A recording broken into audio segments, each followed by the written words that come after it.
Subcommittee on Environment will come to order. The chair recognizes himself for 5 minutes for an opening statement. Welcome to today's hearing before the Subcommittee on Environment. This year, we've revisited some of our country's most important environmental laws and confronted emerging challenges in protecting our environment and promoting a regulatory climate that encourages innovation and economic growth.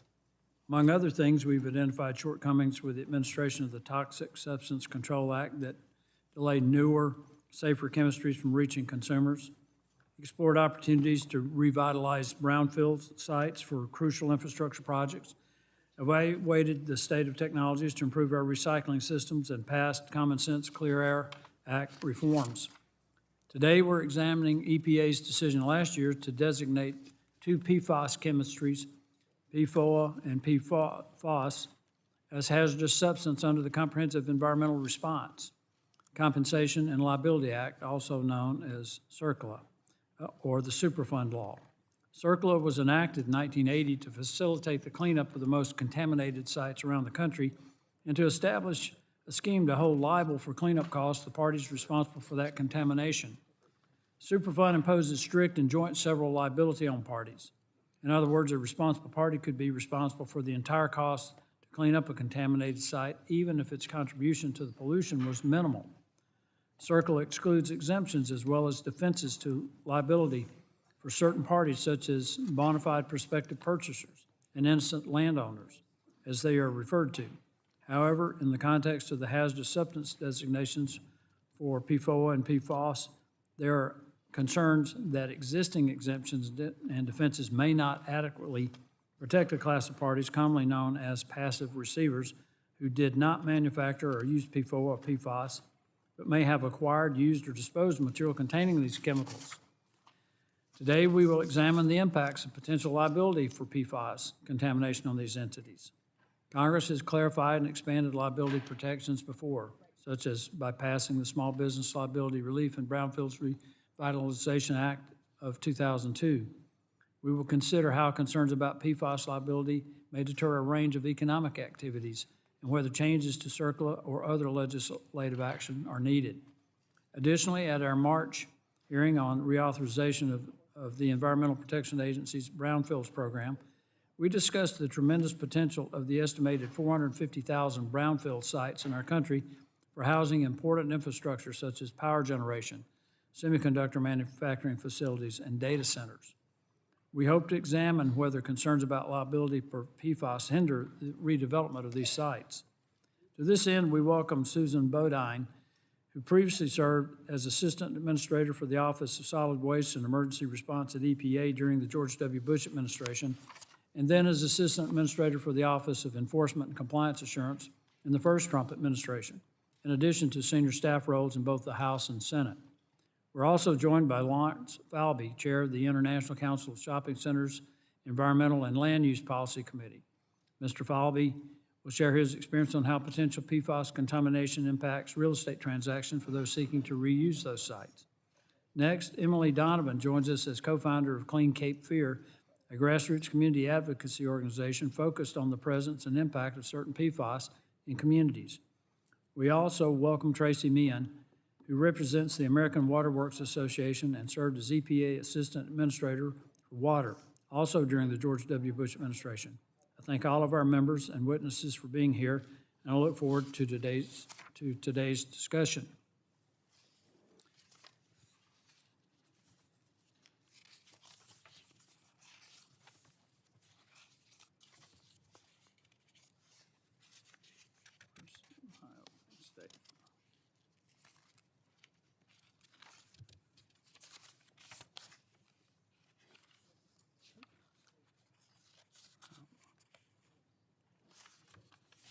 No.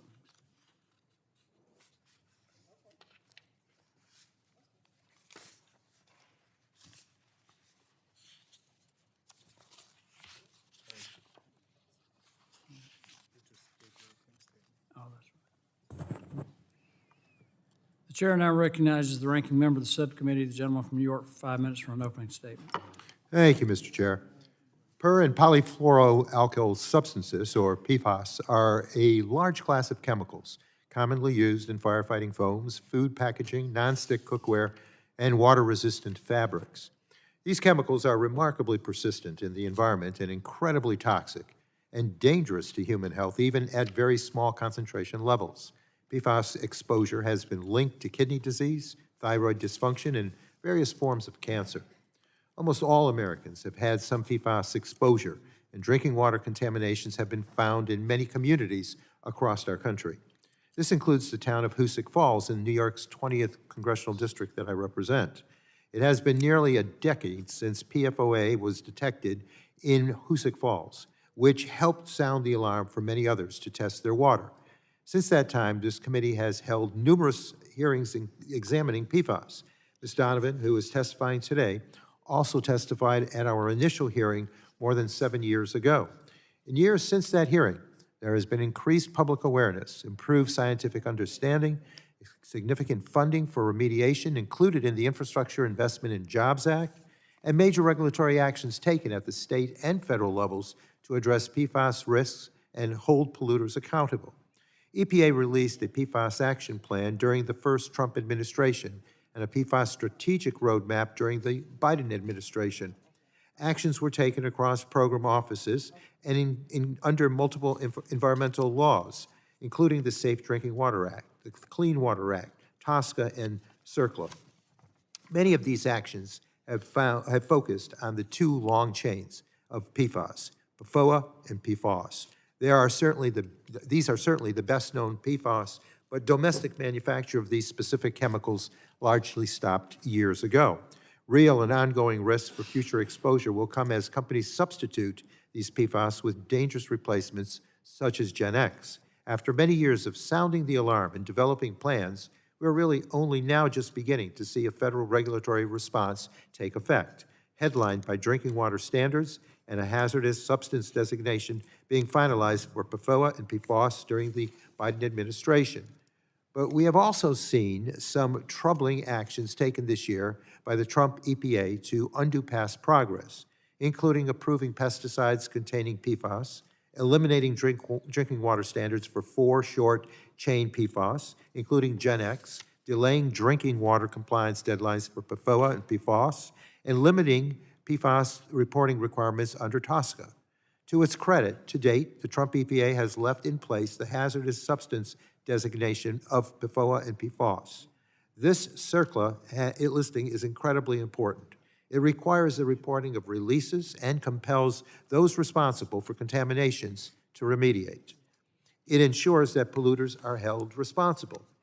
Regarding the specific subject of today's hearing, I want to be clear that I do have some sympathies for water systems and other passive receivers, entities that receive media containing PFAS but do not produce or use it themselves, if they are taking all the necessary steps to act responsibly and indeed protect the public. I do believe everyone wants to do the right thing and keep people safe and healthy, but groups have been asking this committee for a CERCLA exemption for years, long before the hazardous substance designation was even initiated by EPA. And I've seen very little evidence that an exemption is needed at this time. Before we start preemptively creating loopholes in our environmental laws, we must make certain that we are addressing a real problem. EPA has a history of developing enforcement discretion policies and was done in this case. And I believe we should wait and see if there is a systematic failure of this approach before Congress grants any exemptions. After a decade of slow and deliberate action, we're now only beginning to get our arms around the challenge to prevent PFAS from entering the environment in the future and to remediate it where it exists. We are still in the early days of implementing a comprehensive regulatory strategy that protects our communities from the damage PFAS are causing. And I cannot support any effort that jeopardizes or undermines the progress that has been made to date, whether that is by the administration or Congress. So with that, I thank you, Mr. Chair. I look forward to today's discussion. Welcome the panelists, and yield back. Chair now recognizes the gentleman from Kentucky, the chairman of the full committee, for 5 minutes for an opening statement. Thank you, Chairman Palmer, for convening this final committee hearing of 2025. And the first session of the 119th Congress is coming to a close. and I'm proud of the work we've done to facilitate the delivery of more affordable energy to families across the country, pare back burdensome regulations, and foster domestic innovation and manufacturing. I absolutely believe we can have a thriving economy while simultaneously protecting our environment. To that end, we must consider whether our current environmental laws are fit for the purpose to meet today's increasingly complex world. The Comprehensive Environmental Response Compensation Liability Act, CERCLA, also known as the Superfund Law, was enacted in 1980 to establish a framework for assigning liability for the cost of cleaning up contaminated sites. Though the Superfund Law has been amended several times, today we will consider whether it works to facilitate the cleanup of land contaminated by two PFAS chemicals that EPA has designated as hazardous substances, and how liability concerns may impact water utilities, farmers, land developers, waste management, and other sectors of our economy. Additionally, we will assess what additional guidance may be needed for parties who want to be good stewards of the environment and follow the law, but unsure how to do so in the context of contamination from these two PFAS chemicals. I am confident we can rise to the challenge and avoid making decisions driven by fear and misinformation. The word PFAS can trigger concern because it is important that we acknowledge that the PFAS family contains thousands of different chemistries, many of which are found in electronics, medical devices, infrastructure materials, safety equipment, and other essential uses that are not believed to pose a risk. Understanding this will help us focus our efforts on limiting the harms associated with specific substances most closely linked with adverse health and environmental impacts. I look forward to hearing from our witnesses today. I appreciate you all for being with us, and I know we're going to have a productive dialogue, and I will yield back. Chair now recognizes Mr. Menendez, who will be giving an opening statement on behalf of Mr. Pallone, the ranking member of the full committee. The gentleman from New Jersey is recognized for 5 minutes. Thank you, Chairman. I support holding polluters accountable for the harm they cause the people we represent. So I'm discouraged that my Republican colleagues are not centering this hearing around exposed communities who are bearing the brunt of PFAS contamination and ensuring that we prevent further exposure to these toxic chemicals. Instead, the majority called today's hearing to discuss creating new liability shields under our nation's Superfund law for corporate polluters. PFAS chemicals are an urgent threat to public health. They are toxic, persistent, and have been found in our water, soil, and air, as well as in products Americans use every day. Aptly referred to as forever chemicals, PFAS have long been linked to cancers, infertility, impaired child development, and thyroid disease, among other harms. Each day, we are finding PFAS in more communities across the country and are learning about the health harms they face as a result of this exposure. Urgent action is needed to address widespread contamination and reduce our community's exposure to these dangerous chemicals. That is why I'm pleased that Emily Donovan is here today. Mrs. Donovan is a concerned mother, advocate, and community leader who has fought tirelessly to lift up the voices of her neighbors, including carrying the stories of those who tragically aren't with us anymore. She brings an important perspective to this hearing, the voice of a community in North Carolina that has been devastated by PFAS contamination. The topic of today's hearing does little to offer solutions to communities like Mrs. Donovan's. Rather, it leans into unfounded claims to bolster recent PFAS deregulatory actions taken by Administrator Zeldin for corporate polluters and future exemptions requested by special interest.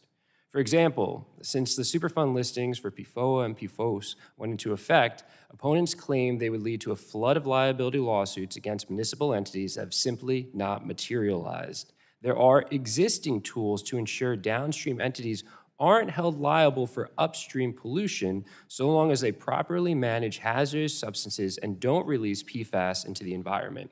Yet, they continue to push a narrative of needing an exemption under Superfund. Giving municipal entities such a carve-out would remove a powerful incentive for responsible management of hazardous waste products and risk dangerous PFAS releases into communities without consequence. I should note that these same entities, like water utilities, have a long history of following the law and managing dangerous Superfund chemicals like arsenic, chromium, and lead safely and effectively as part of their everyday operations. There is no reason to suggest managing PFAS would be any different. Exempting parties from CERCLA liability will let those entities off the hook for removing PFAS from their own systems, responsibly handling PFAS waste, reducing PFAS contamination for their customers, and holding polluters accountable for the harm they cause. If we are serious about addressing PFAS issues in this country, we must examine how to expedite the cleanup of toxic PFAS chemicals while simultaneously working to prevent new exposures to these dangerous substances. Unfortunately, this is not what Republicans in the Trump administration are doing. Instead, the administration has worked to roll back and decay health protective drinking water standards and limit PFAS reporting requirements, effectively leaving the EPA and communities in the dark. Under Democratic leadership, the House passed the bipartisan PFAS Action Act, which provided real solutions to some of our pressing PFAS issues. It authorizes critical resources to water systems and communities grappling with contamination and stems the tide of PFAS chemicals into the environment. The legislation is centered on the science and the real-life experience of communities like Mrs. Donovan's. Discussion to weaken PFAS regulations, however, misses the mark and only serves to harm workers, families, and children. Americans are already struggling with rising healthcare costs and loss of access to life-saving care. Deregulation will make the PFAS problem worse, breaking the promises we made to communities like Mrs. Donovan's. The companies that knew for years that they were pumping dangerous PFAS into local towns must be held accountable. Creating a litany of carve-outs from critical environmental protection will hamstring our ability to do just that. Our constituents and communities deserve action to solve this PFAS crisis once and for all. Thank you, and I yield back. This concludes member opening statements. The chair would like to remind members that pursuant to the committee rules, all members' opening statements will be made part of the record. We want to thank our witnesses for being here today and for taking time to testify before the subcommittee. The witnesses will have the opportunity to give an opening statement, followed by a round of questions from the members. Our witnesses for today are Susan Bodine, partner, Earth and Water Law; Lawrence W. Falbe, Chair, International Council of Shopping Centers Environmental and Land Use Policy Committee; Mr. Tracy Mehan, Executive Director of Government Affairs, American Water Works Association; and Ms. Emily Donovan, co-founder, Clean Cape Fear. Appreciate you being here today. I now recognize Ms. Bodine for 5 minutes to give an opening statement. Thank you, Chairman Palmer and Ranking Member Tonko, for inviting me to speak today on the subject matter of this hearing, examining the impact of EPA's CERCLA designation for 2 PFAS chemistries and potential policy responses to Superfund liability concerns. As was mentioned, I believe by Chairman Palmer, I have worked on PFAS issues. I've worked on Superfund issues, both enforcing Superfund, working in EPA's Office of Enforcement, managing the Superfund program, while working in EPA's, what is now the Office of Land and Emergency Management, but also, and for the longest period of time, actually working on the Hill.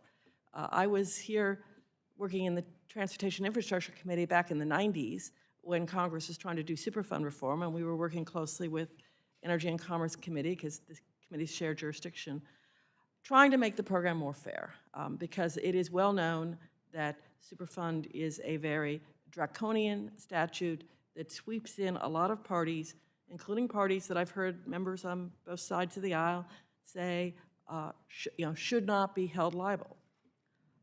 And it's with that background and kind of knowledge base that I come here to talk to you today. My goal is to help the subcommittee understand what are the implications and to offer some considerations as you consider a response.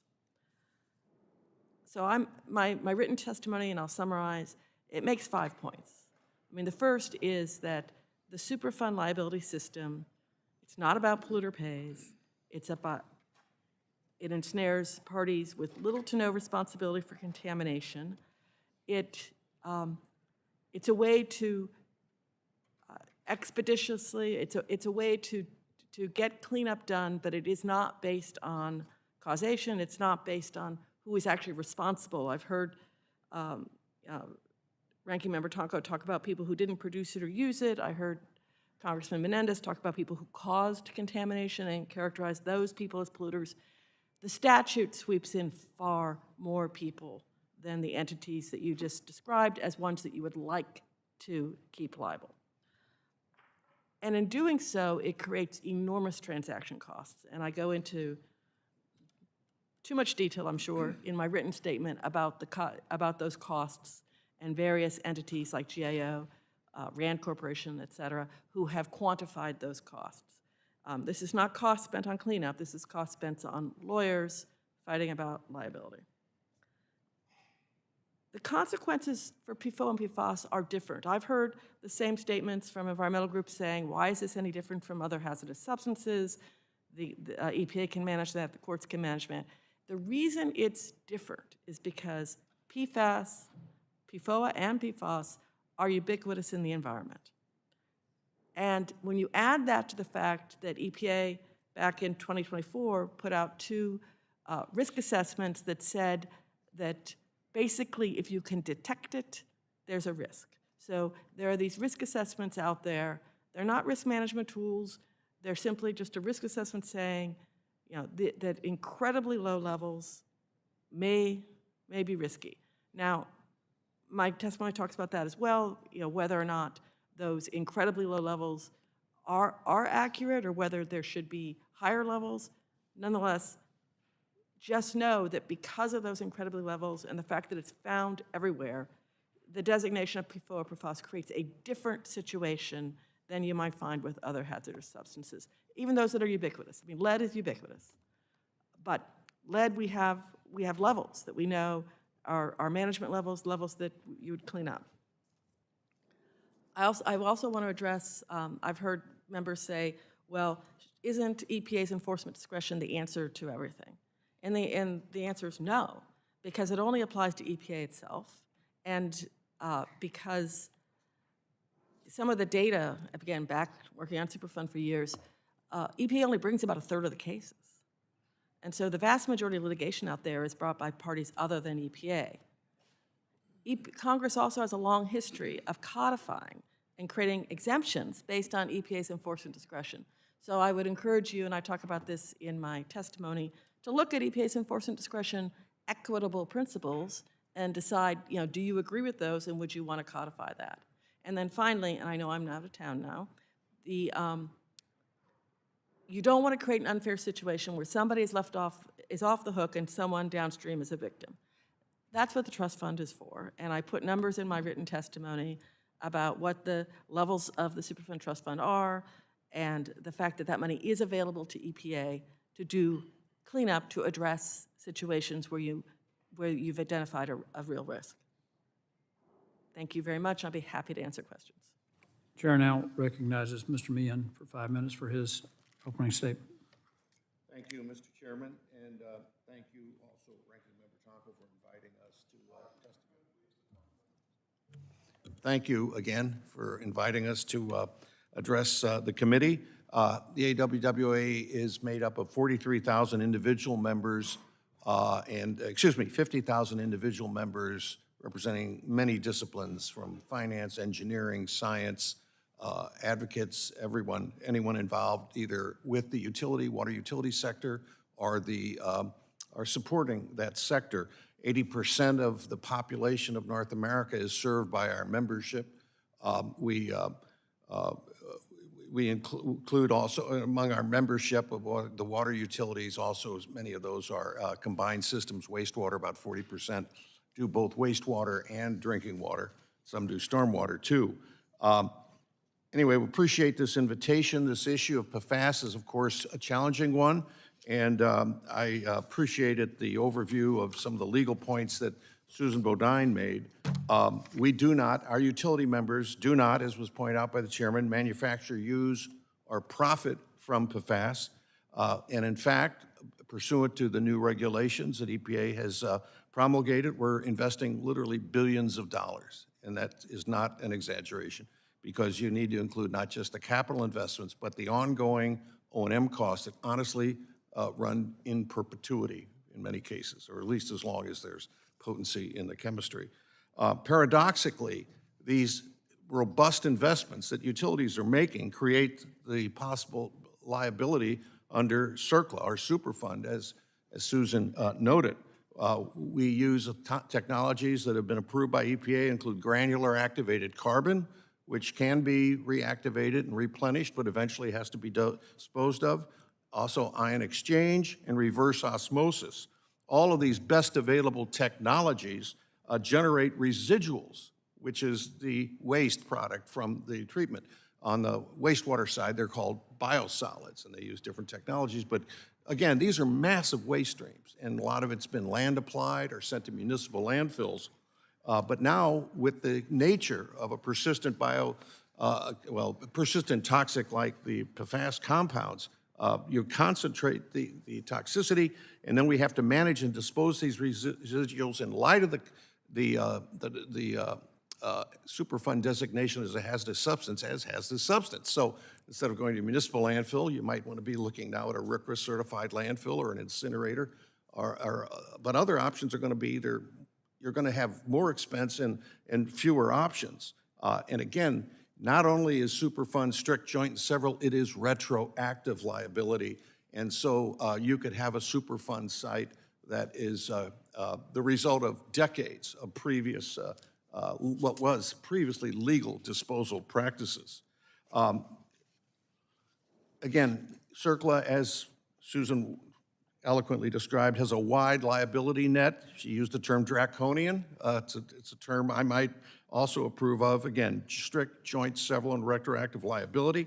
And while the intent of CERCLA was to hold polluters responsible, polluter pays principle, with the ability of a potentially responsible party, and there's many of those out there, and there's 4 different categories in Section 107. You can check the briefing paper you got. There's at least 2, maybe 3 opportunities for utilities to be swept up in the liability net, brought in not necessarily by EPA, who's always avoided bringing in municipalities, but other potential responsible parties. And there's examples of that. I'll go into that later if you have questions.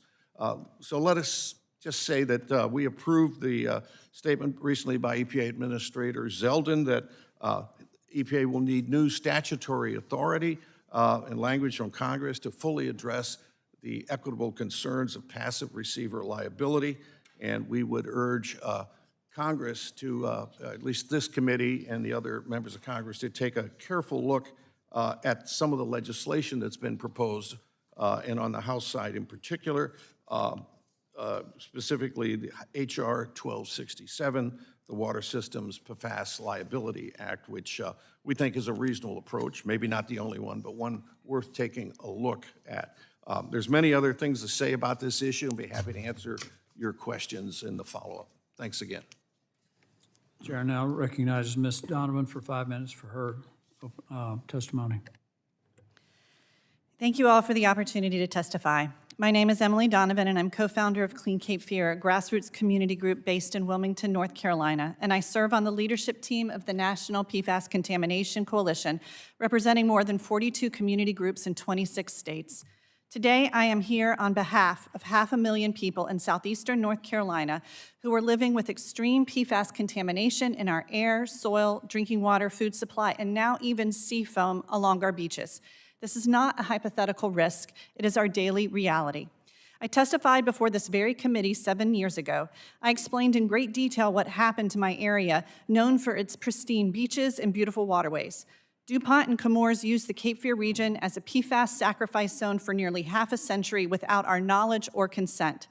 Our contamination crisis was so bad the United Nations Human Rights Council investigated our area and called out DuPont, Chemours, federal and state regulators for failing to stop business-related human rights abuses.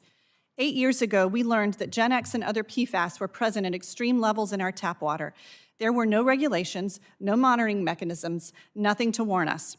We immediately realized we were not alone. Other communities just like ours were also dealing with similar devastation. So we partnered with them and flew to DC regularly to demand the EPA establish first ever federal drinking water standards for PFAS and make sure the polluter paid for the cleanup.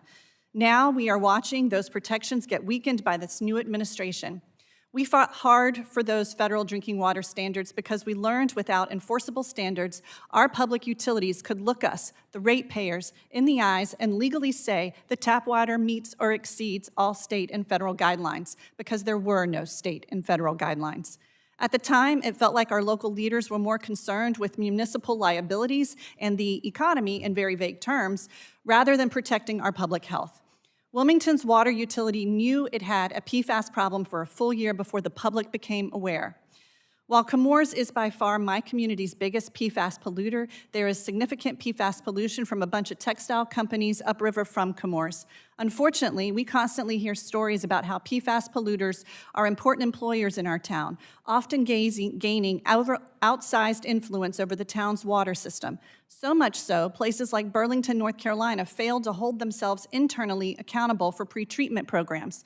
We've witnessed too often, especially in small towns, the water utilities often function as industry and developer paradises instead of true stewards of public health.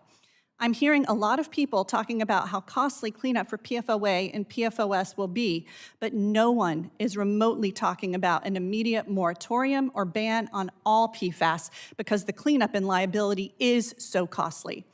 I believe lawmakers and regulators have not done far enough. The entire class of PFAS should be designated as hazardous waste under the Resource Conservation Recovery Act. Last month, new research confirmed that short-chain PFAS like Gen X are now dominant in municipal waste streams. Yet here we are debating whether to weaken accountability for two PFAS that haven't been in commercial use for over a decade. We have a true public health problem that no one in this room created, but all of us are required to solve.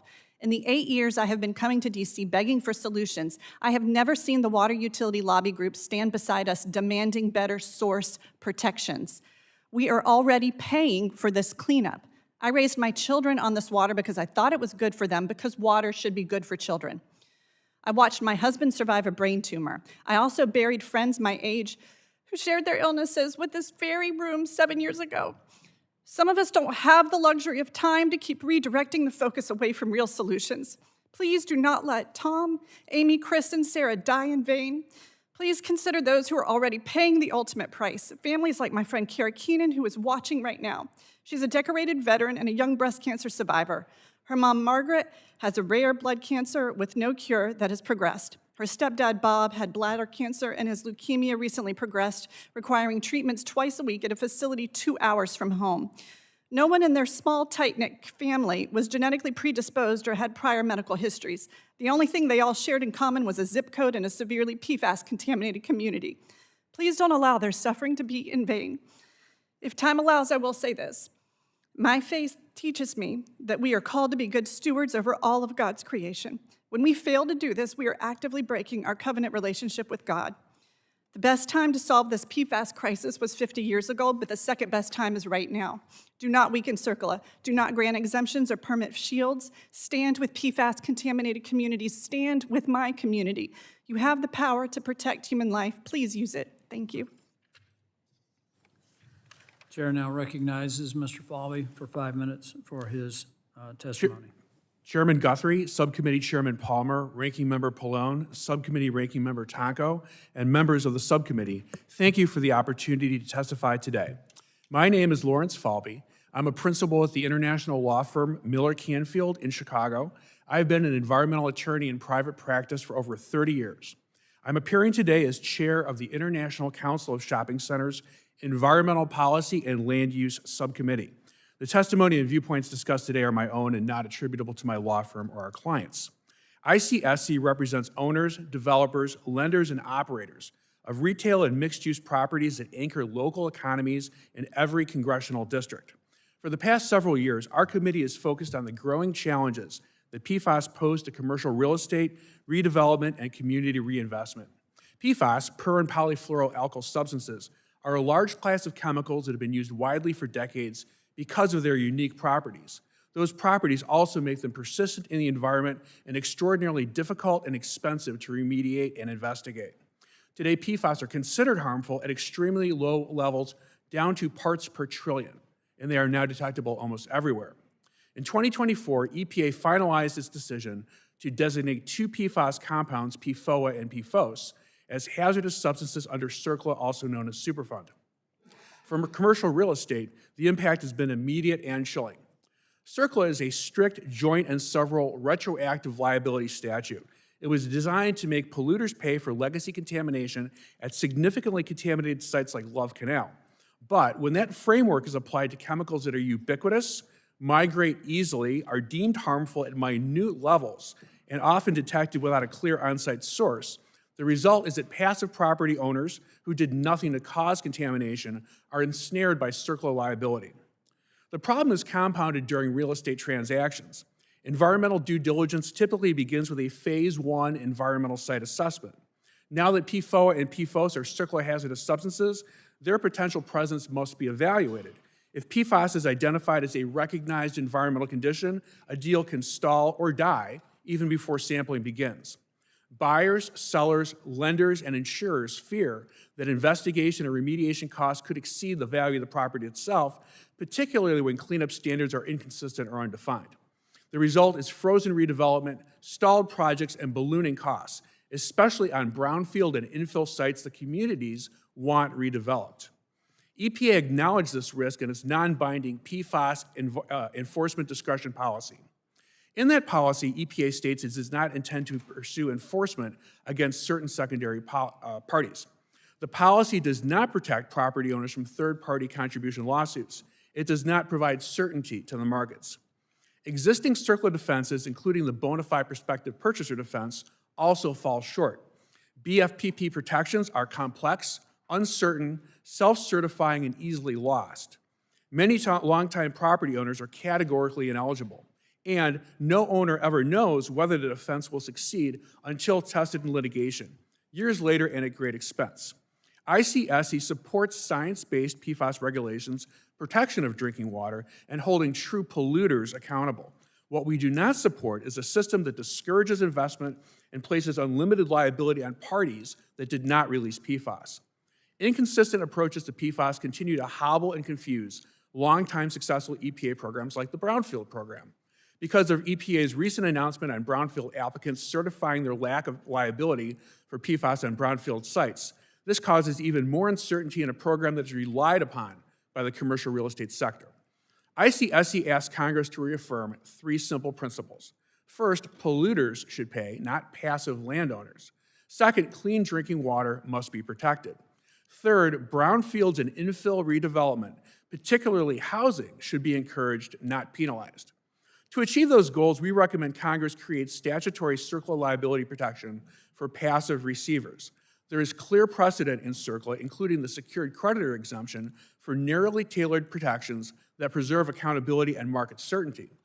ICSC and its members stand ready to work with Congress, EPA, states, and communities to remediate PFAS responsibly and protect public health without undermining the redevelopment that fuels local jobs, tax bases, and housing supply. Thank you for the opportunity to testify. I look forward to answering your questions. I ask that my statement and testimony be included in the record, and I yield back my 10 seconds. I thank the witnesses for their testimony. The chair now recognizes the chairman of the full committee, Mr. Guthrie, for 5 minutes for his questions. Thank you, Mr. Chair. I appreciate the recognition. So, Mr. Mehan, as we have heard today, the Superfund law is based on the polluter pays principle, but the law may be a bad fit for dealing with PFAS contamination.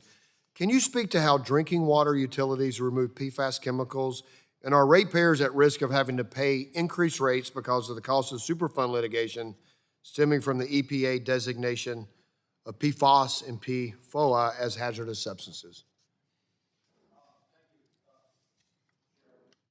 Thank you. Clearly, at least according to our lights, the costs are very great in terms of treating and disposing of PFAS and getting it out of the water system. I'll give you just a concrete example. Fairfax Water, right across the river, has levels at 5 parts per trillion. The standard's 4 parts per trillion. For them to get down from 5 parts per trillion to 4 parts per trillion, they're going to spend $400 million for capital investment. And beyond that, and this is a point I made earlier, 18% of their ongoing O&M costs are going to be consumed running and maintaining that system. That's one anecdote, but our analysis basically, and I don't want to beat this to death, but you know, we view the cost at about triple what EPA did. And so whether you buy EPA's number or our number, they're going to be huge, and the impact's even going to be greater the smaller the system. Fairfax Water is a fairly well-off, well-heeled system and a well-run one. They'll get through it and they'll handle it. The costs are going to be, well, what's the cost benefit? Is the benefits going to be huge too?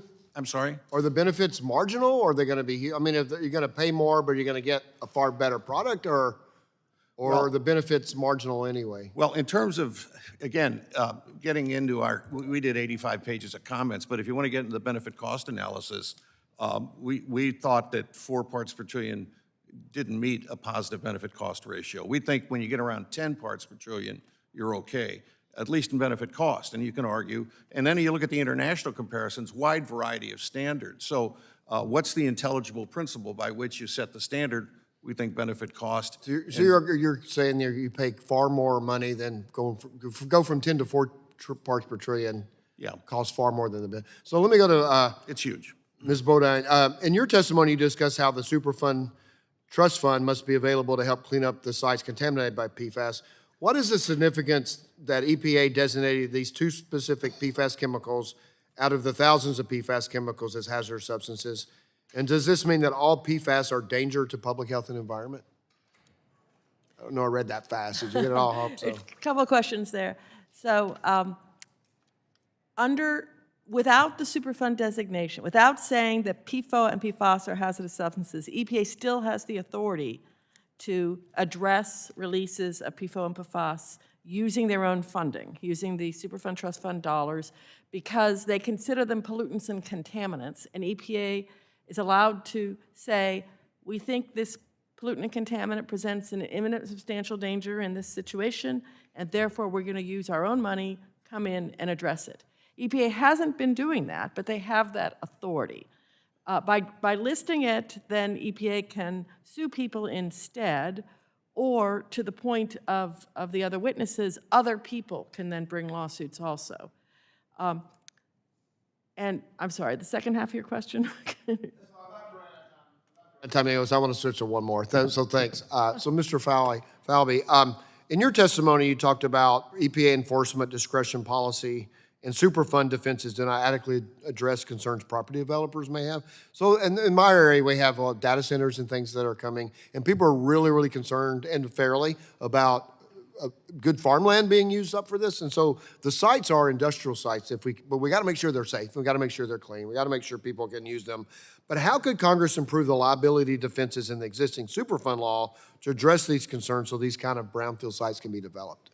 Yes, thank you for the question, Chairman Guthrie. I think as I've testified, what we're looking for is a passive receiver exception that addresses people or entities that did not pollute using PFAS, simply owning property under CERCLA at this point for PFOS and PFOA as CERCLA hazardous substances invokes that liability. And the reason why the enforcement discretion policy and some of the existing defenses in CERCLA are not sufficient is because for the enforcement discretion policy, as I think was already mentioned, it is only applicable to EPA. It does not bar third-party liability lawsuits, and that causes uncertainty in the marketplace, and that makes it very difficult for redevelopment to occur. With the bona fide prospective purchaser defense, there are other issues with that. There has to be a transaction involved. You have to have bought the property after January 11th, 2002, which is when the BFPP came into existence. My time has expired, though, so I appreciate your answer. We'll get more of it later, and I will yield back to my friend from Alabama. Gentleman yields. Chair now recognizes the ranking member, Mr. Tonko, for 5 minutes for his questions. Thank you, Mr. Chair. Ms. Donovan, once again, welcome back to the subcommittee. I appreciate your passionate appeal to this group. I don't expect you to have followed all of our activities since you last testified, but one issue that has been coming up recently is discussion around reauthorizing TSCA. Now, there are industry groups that have been critical of how the Lautenberg Act changed TSCA's new chemicals program. They argue that long delays and regulatory hurdles are disincentivizing innovative new chemicals from coming onto the market and supplanting much more dangerous chemicals already in use. I think what has happened to you and your community is an important cautionary tale that we cannot just assume that a new chemical replacing an existing known to be harmful chemical will truly protect Americans. So, Ms. Donovan, can you please explain what is Gen X and how is it different than PFOA and PFAS, which are the older long-chain PFAS? Sure, thank you for that question. So Gen X is the commercial replacement to PFOA that DuPont developed. And when it was tested, it showed to be nearly as toxic as PFOA. So the EPA said you can make it, but you can't release it into the environment. The reason why we ended up having extreme levels of Gen X in our tap water is because it was released as a byproduct. Clearly, these chemistries are messy and are ending up everywhere. Not only are we dealing with the legacy contamination from PFOA and PFOS that are no longer in commercial use, but now we have all of these new PFAS, 14,000 per the EPA. There was over 256 unknown PFAS in the waste streams of Comores that was being dumped into my drinking water supply. But I really want to point out everything that I'm hearing today, especially related to TSCA, is I have no idea why in the world we are allowing new uses for a class of chemicals that we don't have any proven safe disposal method for. This is like banning lead paint, but then allowing lead-laced crayons onto the market. It makes no sense. We are not solving this problem correctly. We are not talking about source control and banning and eliminating like other countries are doing right now. Europe has realized that the only way to affordably get out of this crisis is to move away from this chemistry. And the important thing that did not happen with Gen X is that we did not find a green chemistry solution. And that's one thing that Congress could do. Congress could demand that any substitute to a known toxic chemical must meet green chemistry principles before they're ever allowed to make it into the market and be a viable substitute. Because if we're going to talk about the ability to have new retail space, we need to make sure that we actually have a workforce that can show up to work not sick, or that can actually even afford to go shopping. Because like my friend Kara, she's spending 2 days a week driving 4 hours just to get treatment for her stepdad. That is not a quality of life, and that are not resources that she's able to go shopping with. So I think it is fair to characterize the prevailing belief that shorter chain PFAS present a lower risk than long chain PFAS, but safer doesn't mean safe. Can you talk a little bit more about the consequences you have seen in your community due to Gen X exposure? Well, everything that I'm hearing about Gen X, and again, I am not a scientific expert on this, so you can fact check me, but everything that I'm hearing from the scientists are saying that Gen X is now turning out to be just as toxic. The only difference is Gen X doesn't bioaccumulate in the body nearly as much as PFOA did. So, we have to really understand toxicity. Just because it doesn't bioaccumulate doesn't mean it's harmful.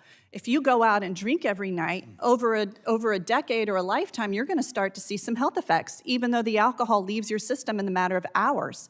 We have strong regulations on pharmaceutical drugs. We have no regulations on these chemistries and the fact that they're sitting in our bodies for days and weeks. There was new research that just came out on ultra-short chain PFAS showing up in the blood of Wilmington residents at the peak of our exposure. This is a massive problem that requires a class-based solution. We are not talking about the current problem, the 21st century problem. We are talking about decades-old problem. Well, today industry groups may suggest that we could develop a chemical safer than Gen X if only manufacturers were not hampered by overly burdensome upfront reviews. So similarly, some people are calling for an expedited TSCA approval process for new chemicals that may be important for building data centers, processing critical minerals, and other national priorities. So again, I appreciate your appearing before us today, and I yield back, Mr. Chair. The gentleman yields. I now recognize myself for 5 minutes for questions. Mr. Mehan, in your written testimony, you state that CERCLA was not designed for chemicals like PFOA or PFAS. I'd like for you to explain that a little bit, but I also want to know, are there other laws already on the books that are better for addressing these?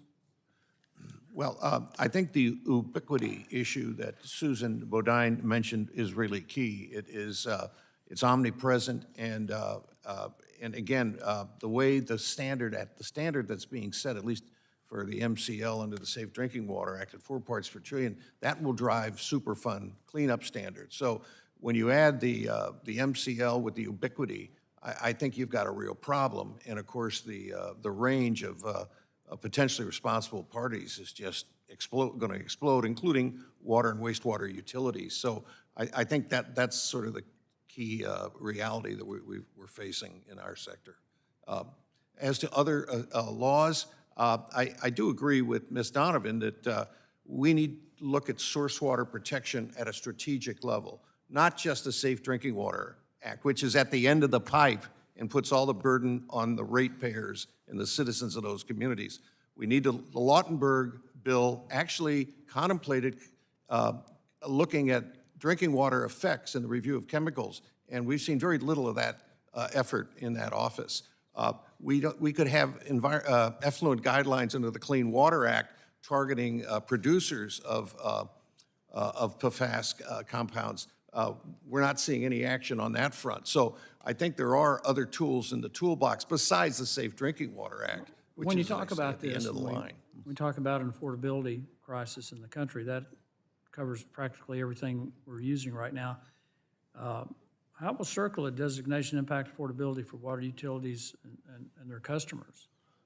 Well, there are 4 categories of potentially responsible parties, and as I say, I think it's fair to say at least 2 of them will touch water and wastewater utilities, maybe even 3, depending on circumstances. So once you get dragged into litigation, you have several factors that come to bear. The underlying liability, which might be small, but you certainly have the litigation costs, which can run for years and go into millions of dollars. And then you have, and a lot of people underestimate this, the reputational risk. A utility, a water utility, is a customer-facing entity dependent, almost 98%, I make that number up, You don't on disagree ratepayers, not the federal government, not the You don't disagree, though, that state we government. need to make the investments to ensure that. I'm sorry? You don't disagree that we need to make the investments to make sure our water is Sure, clean but I'm and talking free. about cost of the Superfund designation and being dragged into litigation as a PRP, that's all. You're right, absolutely, on the costs are immense on just complying with the MCLs and the Safe Drinking Water Act. Mr. Falbe, in given your experience with CERCLA and with transactions involving properties with contamination concerns, part of the issue here is how it impacts communities, the surrounding communities, and the opportunity for better paying jobs, for new jobs. And to his point about the reputational problems, how does that impact the ability to develop a site that could get a business there, provide a better job for people, better health care, better income? Yeah, so the development community and markets and lenders hate uncertainty. And what the PFAS, PFOA, or the PFOA, PFOS designation does is it injects that uncertainty into the market because the cleanup standards are not well-defined, they're inconsistent from state to state, and with a chemical that's ubiquitous in the environment, finding the actual source is very difficult. So for cleanups of property to be accomplished, trying to investigate where that PFAS came from is extremely expensive, and given that it's ubiquitous in the environment and deemed hazardous at very minute cleanup levels, it implicates a lot of liability. Ms. Bodine, in your written testimony, you talked about the draconian nature of CERCLA liability and the transaction costs associated with resolving these. That extends to potentially someone who would buy property that the EPA had deemed cleaned. If they discovered something else on that property, they would be subject to a massive lawsuit. Is that correct? That's correct. EPA can give somebody a comfort letter, say a property is clean, and no, it doesn't matter. You could sell the property, and the subsequent property owner could then turn around and sue you and say, no, I don't think, I'm going to spend money to do more cleanup. I don't think it's clean enough. I now yield back and recognize the gentlelady from Illinois, Ms. Schakowsky, for 5 minutes for her questions. Well, I just want to say to you as our activist, as the person who has been working on this issue, how many years? I can't hear. 8 years. 8 years? And has anything really changed in that time? We've seen small improvements, but they were all self-funded, self-paid. Our utilities invested, I was really shocked to hear that it's going to cost a community $400 million because combined in Wilmington and Brunswick County for us to upgrade a massive PFAS contamination problem. Brunswick County is looking at $167 million, and Wilmington looked at $43 million with ongoing kind of recurring maintenance costs. But a lot of that is dictated by the pollution upstream of us. If that pollution was removed, then the cost to treat our water would go down.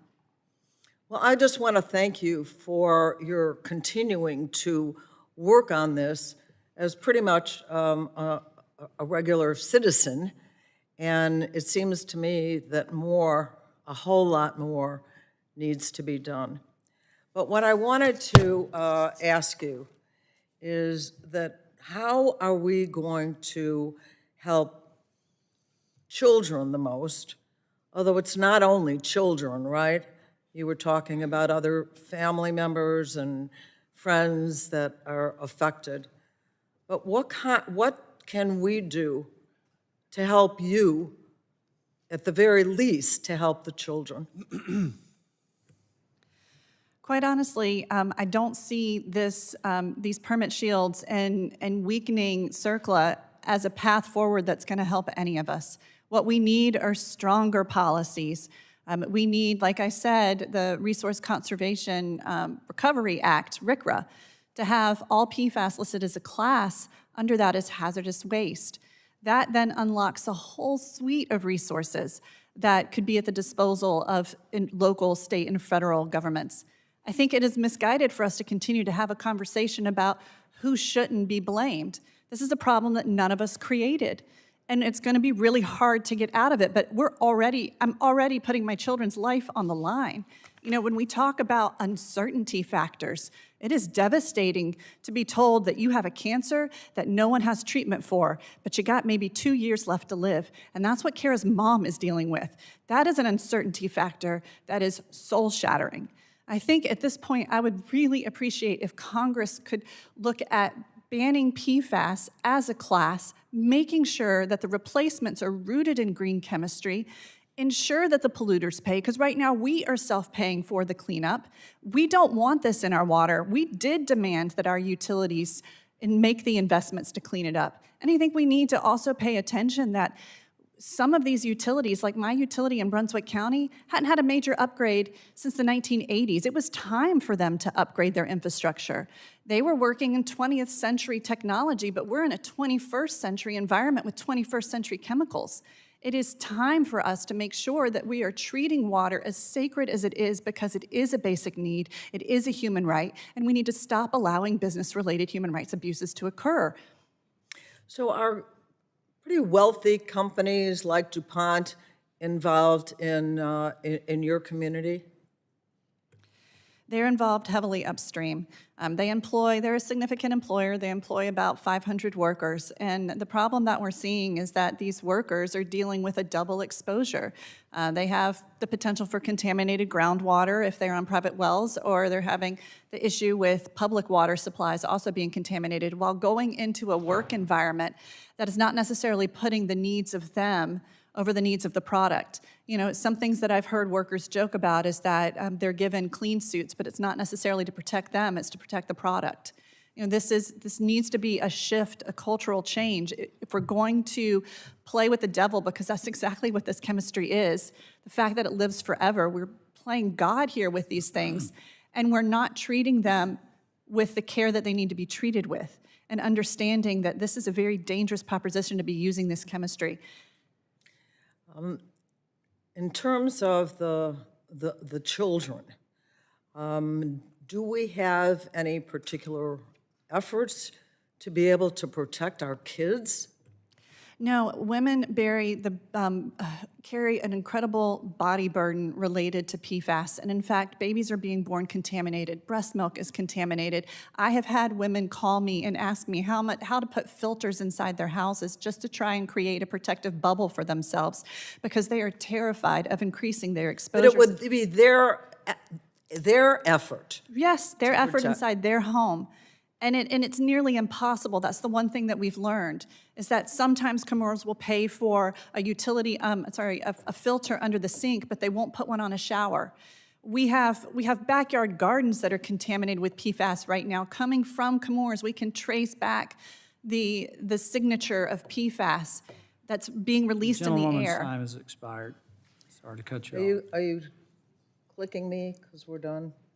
Okay. Well, Well, I'm gonna yield back, but let me just say one thing as an activist myself. You are doing everything you can, but the result is too small right now, and we have to fight. I mean, all the people need to understand that our kids are at risk right now. Thank you, I yield back.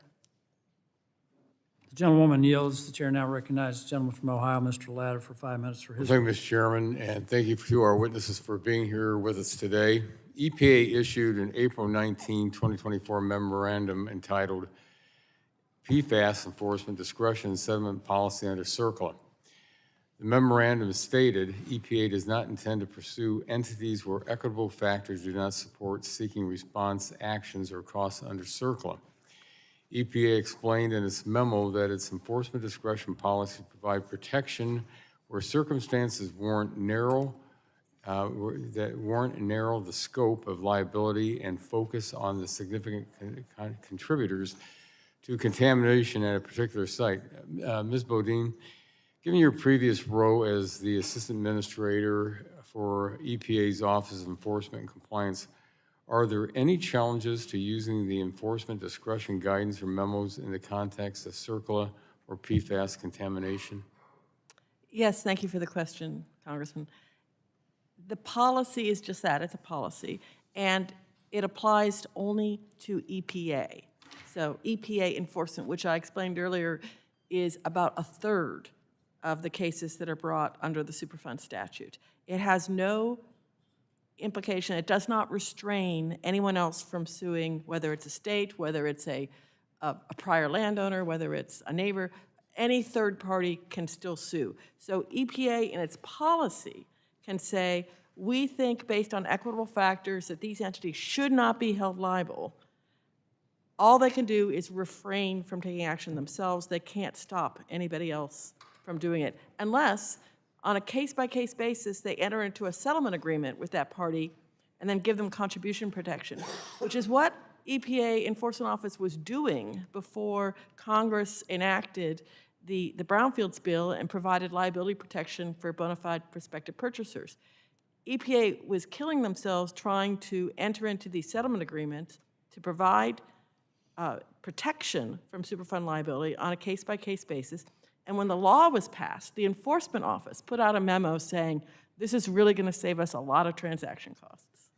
Let me follow up with you. What options would water utilities have if a liable party brought them into a third-party contribution claim, given the EPA enforcement discretion does not protect utilities from CERCLA liability in that scenario? In that scenario, I would say that other than fighting it, the only option they have is to go to EPA and say, sue me, settle with me, and give me some contribution protection through the context of that settlement. Thank you. Mr. Mehan, how do we ensure these communities are not unfairly impacted by the cost of PFAS remediation? What role should passive receiver exemptions play in this effort? I don't know how we insulate the ratepayers from the cost of all this. In fact, the ratepayers are going to be the primary burden carrier for the cost of regulations, Superfund liability, litigation, reputational risk. I wish I could come up with a better answer, but that's the grim reality, if I understand your question. Okay, thank you. Ms. Bodine, in the absence of a passive receiver exemption, do you see a risk that PFAS manufacturers or other primary contributors could use CERCLA contribution actions to redirect liability toward publicly owned utilities with a stable rate base? Oh, I certainly do. There is I'm sorry. precedent. I'm sorry. Well, I'll ask that to Ms. Bodine. I'm sorry. That's how the statute works. Yes, exactly. EPA can target, and generally they only target a handful of entities, and those entities then turn around and sue everybody else that they can find. Okay. Mr. Mehan, would you like to comment? I'm sorry. Yes, Congressman. You know, a couple of law professors out in California, Buzz Thompson at Stanford and Jim Saltzman at UCLA Law, They've reported that there were 600 cases where a municipality was brought into Superfund litigation by another potentially responsible party. Those were probably mostly landfill cases, and actually Congress dealt with some of those liability concerns in new exemptions and defenses. So there is precedent in New Jersey, the wastewater system, Passaic Valley, they were sued by EPA to try and get them out of liability through one of these consent decrees. The other potentially responsible party, who I will keep nameless, has kept them in the litigation for another 10 years with multiple lawsuits. So the idea that this, and it's a good faith effort by EPA, this enforcement discretion memo, but as Susan said, it's not going to cut the mustard. Well, thank you very much, Mr. Chairman. My time's expired, and I yield back. Chair now recognizes the gentleman from California, Mr. Peters, for 5 minutes for his questions. Thank you, Mr. Chairman. So EPA has designated these chemicals as hazardous under CERCLA, and the Trump administration has defended that designation despite a clear aversion to regulation, and there's no debate that these substances are truly harmful. And Ms. Donovan makes some excellent points, but I want to level set about what we're talking about here. We should be dealing with these chemicals upstream, and I think it's TSCA, maybe it's RCRA, both of those laws are in the jurisdiction of this committee, and we should deal with that. We also have, people should understand that the drinking water you get in your house is regulated by the Safe Drinking Water Act. That should set the right level of toxicity to protect people who get drinking water. Mr. Mehan's pointed out, it shouldn't be all done at the end of the pipe. It's not fair for municipal water facilities to have to deal with this on their own, and it's extremely expensive. And what I think that we should really concentrate on solving this problem upstream and to the extent we have to through the Safe Drinking Water Act, but that's where we need to point the gun. And that's not what we're talking about today with this, this innocent receiver's exception under CERCLA. That's different, okay? My concern would be here that EPA has already recognized this. They've said they're not going to pursue entities where equitable factors do not support seeking response actions or costs under CERCLA, including farmers, municipal landfills, water utilities, municipal airports, and local fire departments. But that does not keep third parties from suing just to get these people into the money pot, costing our ratepayers money without any environmental benefit, So that's why I'm open to this exception. I think our ratepayers are already burdened appropriately to some extent with having to clean this material up to meet the requirements of the Safe Drinking Water Act. But there's no benefit from putting them into this pot for CERCLA liability when no one suggests that these are the polluters. The polluters are not the municipal water facilities, okay? Mr. Falbe, I think that's pretty clear here. I think we should work toward a reasonable exemption under this law. CERCLA has been amended a number of times because we've recognized over the decades the very, very strict, I don't want to say draconian, but very strict and punishing liability. And a lot of people pay money just in legal fees over long periods of time. I think the law has had a really good effect prospectively because it's scared the bejesus out of people about emitting hazardous substances in the environment because they know this liability, right? But it's retroactive, and I've been part of lawsuits. I cut my teeth on some of the biggest first cleanups in the Midwest, and everyone was in the pot, and I have felt no sympathy for them. But going forward, let's not penalize people who aren't the polluters. And I'm particularly concerned about municipal water systems that have to charge their ratepayers for this. So if we don't get a benefit from it, let's not do it. Mr. Falbe, there's also instances in the private sector where this is happening too, where you take minimally contaminated sites and then they can't be developed. And I know you have a situation with a data center. Can you describe the situation there for us? Yeah, thank you, Congressman. So the issue with the data center, we have a piece of property, one of our members on my committee has acquired a piece of property that was a former industrial facility, didn't use PFAS, didn't use PFOS, PFOA, was a chlorinated solvent site. That site was cleaned up. There was a no further remediation letter issued, as we call it in Illinois, and that is a prime site for redevelopment. They've been shopping it around to data center redevelopers. They even went so far as to get a phase 1 environmental site assessment done that actually said that, look, we have no reason to suspect any type of PFAS was used in this manufacturing facility. So you have a closure letter, you have a clean phase 1, and yet when they took it to market, one developer in particular said, well, we don't really believe that phase 1, we want to test for these substances. Now you might say, well, go ahead and test. The problem is because PFAS is so ubiquitous in the environment, the chances of finding it coming from somewhere at these very minute levels may impact that deal. And the contract purchaser may walk away from this and even forfeit their earnest money because of the unmarketability of this property. And the community wants it. This is a great redevelopment site. Were you trying to use this for a data center where almost no one will be there, there will be almost no exposure? It's probably a good site for that. And this is the nature of the exception we did in brownfields. When we said, oh my gosh, we saw the CERCLA was preventing all these sites from being developed in an irrational way. That's why we created a new law for brownfields. We need to do something about these passive receivers. And I look forward to working with you all and yield back. Gentleman yields. Chair now recognizes the gentleman from Pennsylvania, Dr. Joyce, for 5 minutes for his questions. Thank you, Chairman Palmer and Ranking Member Tonko, for holding this important hearing, and to our panel for being here today to testify. CERCLA was established to hold polluters liable for the cleanup of chemical contamination that they caused. This polluter pays liability framework is helpful in many instances where there is a need for expensive environmental cleanups so that the party that generated or released a hazardous substance can be held responsible for the associated costs. However, the liability established by CERCLA does not stop with the polluters. Under the statute's liability framework, any person who has had incurred costs related to the remediation of hazardous substances can file suit against not just polluters, but so-called passive receivers. These passive receivers are not involved in the initial generation or discharge of hazardous chemicals, but might receive water, soil, or other materials containing such substances.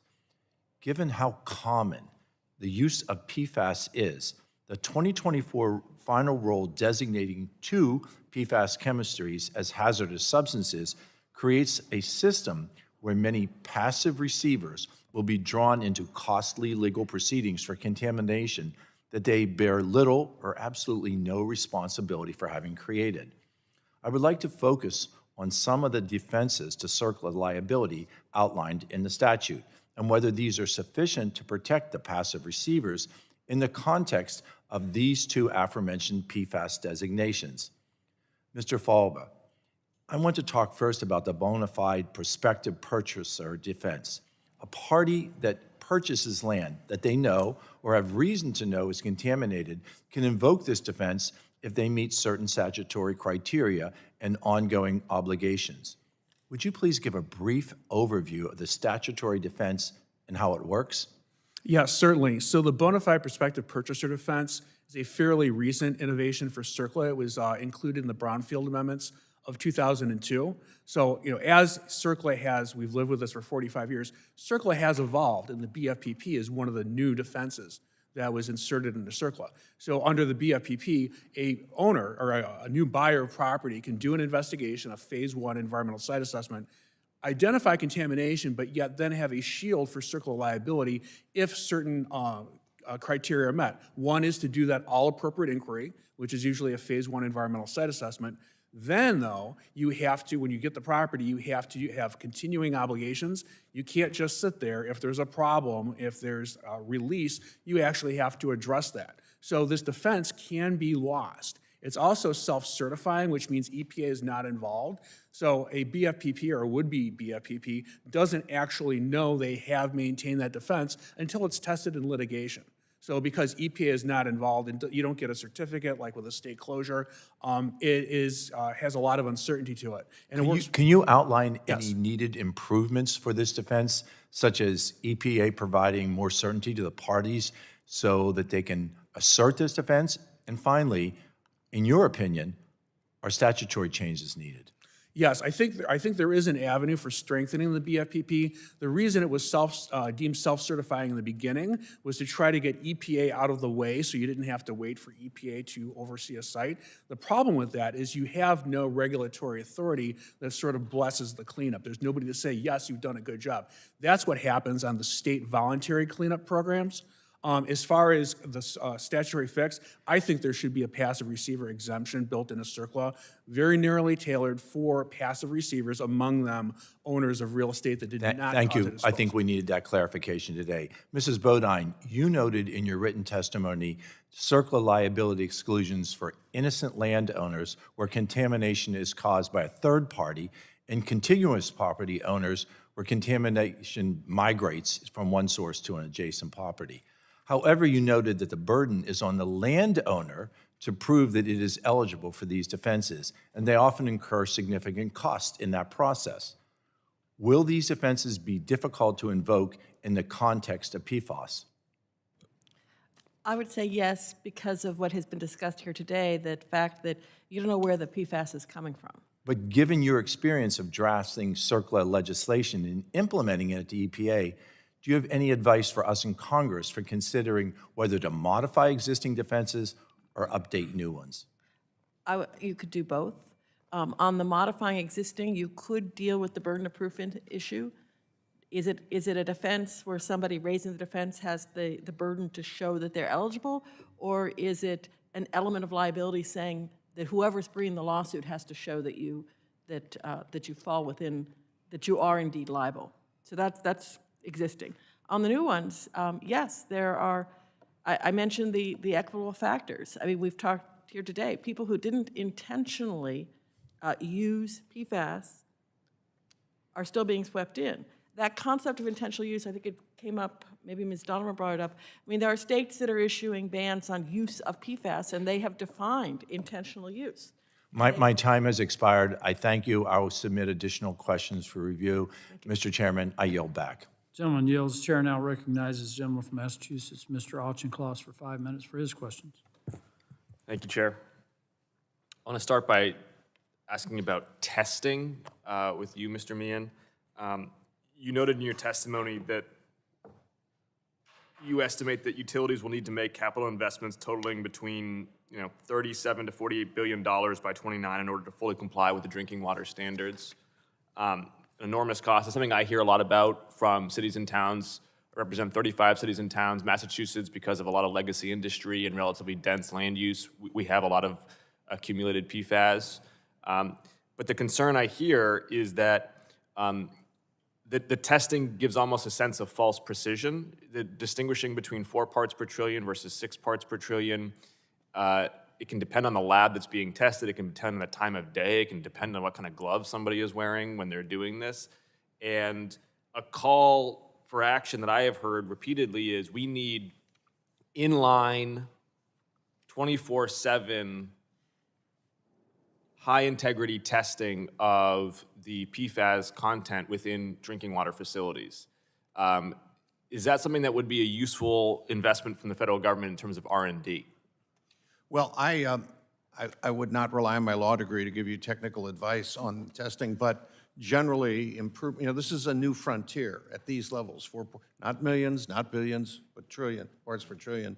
And so I know that the early stages have been rough beginning to get the standards right, the methods, the testing. So at least some, if you mean funding, would be useful to develop the most effective approaches, which I'm not confident to tell you what those are. Ms. Bodine, if you have any comments, welcome those too.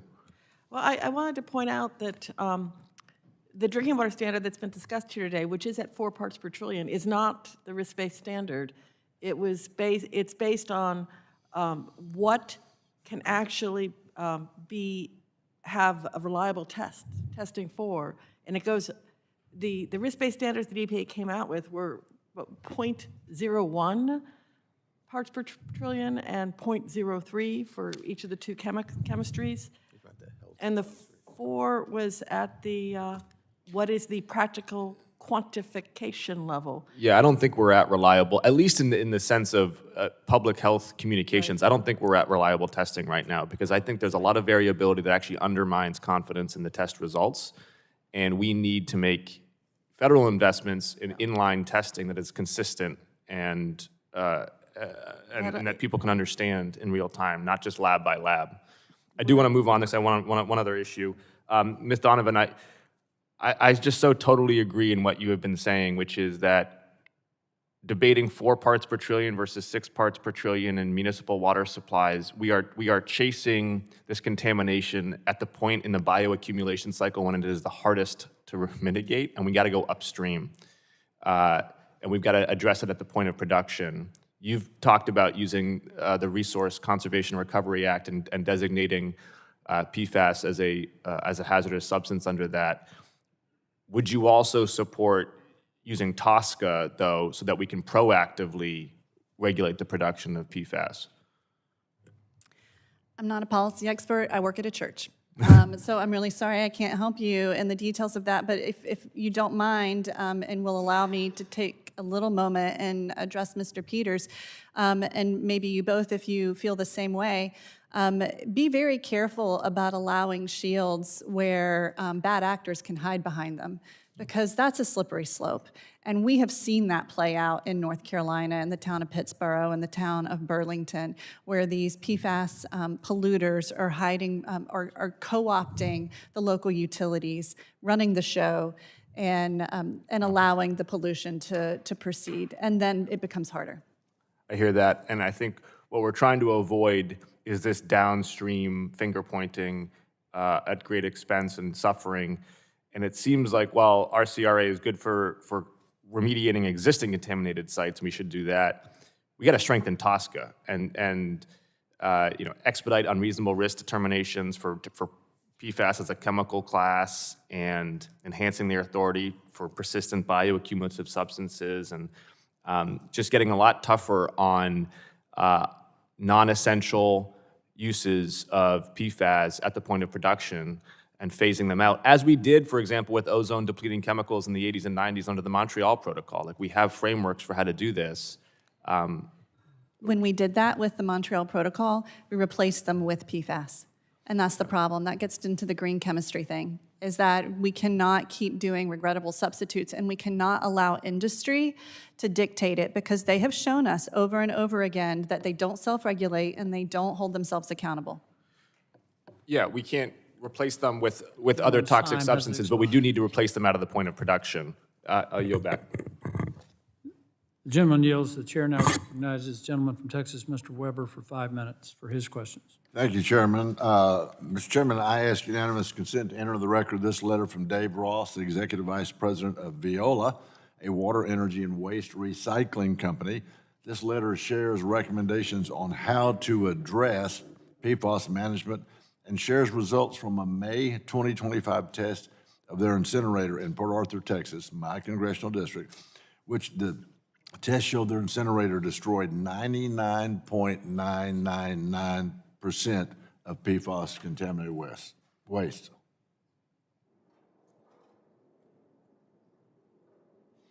May I have unanimous consent to enter the record? Sorry, I forgot I was sitting in the chair. Without objection, so ordered. Thank you, Mr. Chairman. Mr. Mehan, is it Mehan or Mehan? Each is silent. Mehan was my next guess, yeah. Water utilities are already facing substantial costs to comply with PFAS regulations under the Safe Drinking Water Act and Clean Water Act, including treatment, monitoring, as well as disposal of PFAS residuals. How would, going back on your law training now, how would subjecting these same utilities to CERCLA liability for PFAS on top of already existing compliance obligations, how would that affect water affordability, particularly in small, rural, and disadvantaged communities? Of course, the problem that small rural communities, whether rural or not that matter, they don't have the base to spread the cost out, the ratepayer base. So they're at a disadvantage to start with, as well as the technical limitations that they have in terms of staff and expertise in-house. So you'll probably see a lot of non-compliance or failure to comply, And then the cost will be, I mean, you can just imagine, they just won't be able to handle them. And remember, we've got other mandates too. We're dealing with lead service line replacement. 40 million of those we're going to have to replace at tremendous expense. Rates generally, and I'm not limiting this to small systems, are going up at least 3 to 4 times the rate of inflation. And I won't say that's a bad thing because we've been behind the curve in terms of our infrastructure investments. But the fact is, that is the reality. They're going up, and all these pressures are coming to bear on, let's face it, the ratepayers, not the state governments, not the federal government, it's primarily the ratepayers. Has it been your experience that there's just not a whole lot of lawyers that are willing to file lawsuits in those small communities because the money's just not there? That may be true. Okay. And is it Bodine or Bodine? Bodine. That was my guess, too. So I'm going to come to you with the same question. Small communities where they really can't afford to do that, what's the answer there? The answer, it's a chronic problem, whether you're dealing with PFAS or anything. And the answer actually is getting operators there who can manage the system, because frankly, in smaller communities, they can't afford to pay the operators enough to stay, and so there's a lot of turnover. And so you have a lot of issues because they're just not being operated properly. And I didn't read your bio. Are you an attorney also? I am an attorney, yes. Okay, so we've got at least 2 attorneys on the panel, maybe 3? Okay. I'm a recovering one. And we've got a mom that's got the most important role. She's raising children. So thank you for being here. Ms. Bodine, I'm gonna come back to you. So we're now hearing how some state and local governments are reportedly pausing PFAS sampling programs to avoid discovering contamination that would then trigger CERCLA obligations. Do you think more state and local governments will follow suit without changes to CERCLA, or how would that affect, and if so, how would that affect environmental transparency? So that's an interesting question. I had not thought of that. You're saying that they're not looking for it because if they find it, they're worried about liability. I believe that's what you just said. I think that's the case. And that actually can increase risk instead of reducing risk. So. And that's another unintended consequence of the very, very broad liability created by Superfund. Whereas, I think people here today have talked about there are other statutes. Okay. I'm running out of time. Is it Falbe or Falbe?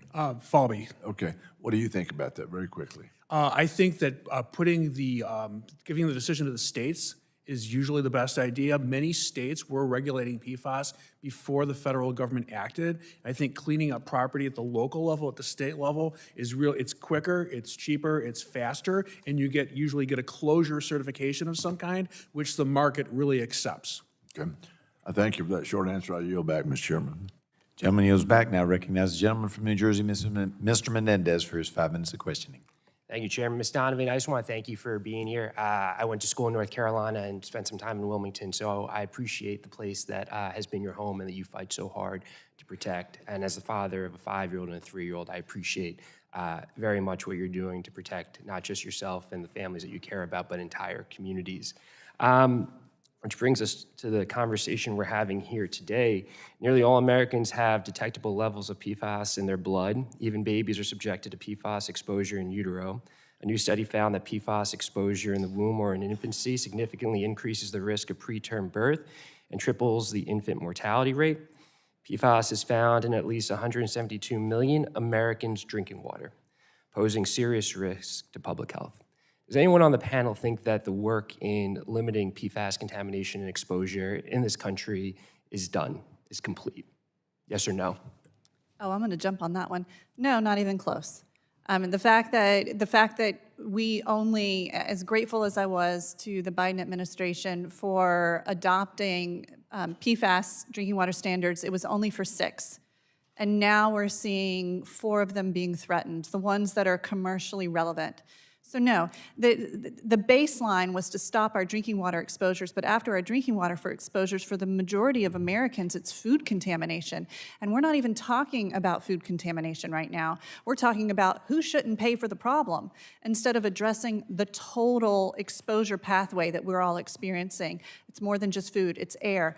Our beaches are coated in an atrocious amount of PFAS in sea foam, highest ever recorded in literature to date.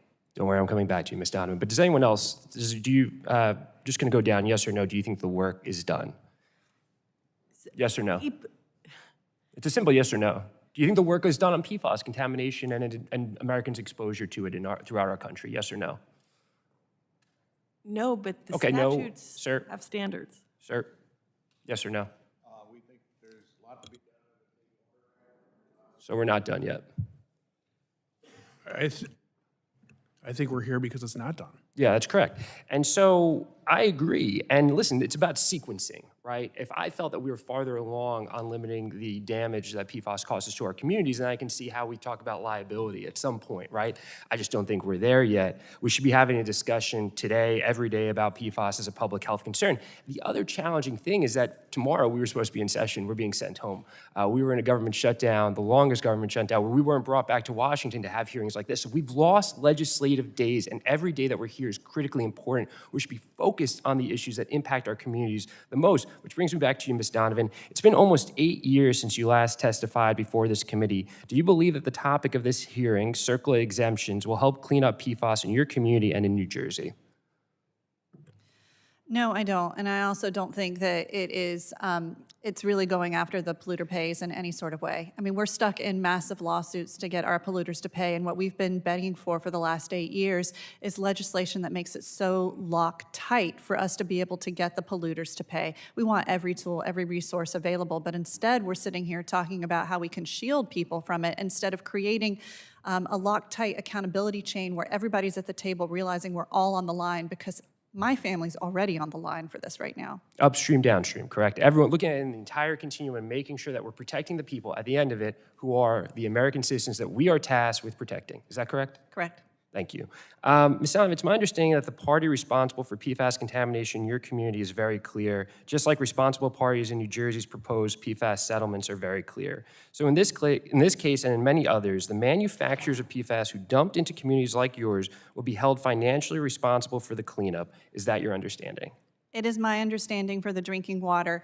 Chemours definitely has the majority share, but they're not the only ones. We do have polluters upstream, and then we do have a massive, the world's largest munitions depot terminal is in Southport, and we think the PFAS contamination along the shorelines is coming from there. Okay, and again, I think we can all agree that it's the polluters, not taxpayers or ratepayers, who should be paying for the mess that they created. And those taxpayers and ratepayers expect affordable, high-quality services that protect their health. I think that's an entirely reasonable thing for any American, whether they live in a red state, a blue state, a rural area, or an urban area like the one I represent. We should be able to pour a glass of water for our children, knowing that it will not harm their health. I don't think that's too much to ask for this government, this country in 2025. Thank you again, Ms. Donovan. I yield back. Gentleman yields back.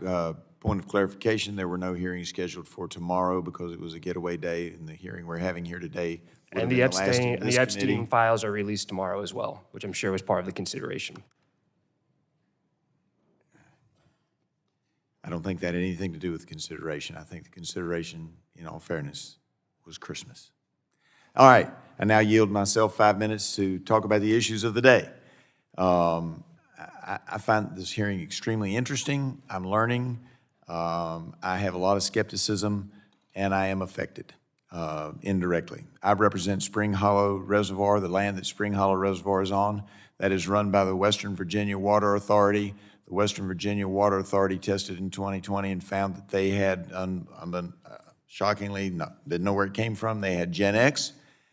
As they traced it down, but they didn't even notify the public in 2020 because it wasn't listed as being something they needed to notify the public about until 2022.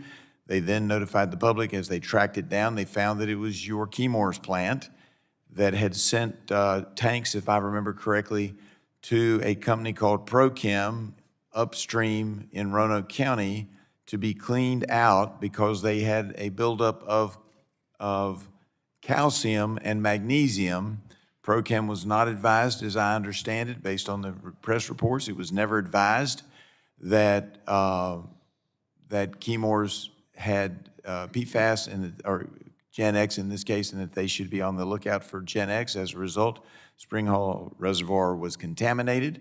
ProChem stepped up and put $1.9 million into trying to resolve the problem in the Spring Hollow Reservoir. Raises a couple questions for me. Mr. Mehan, from a public water authority, should the Western Virginia Water Authority have known that Gen X was dangerous when they first found it in their water in 2020?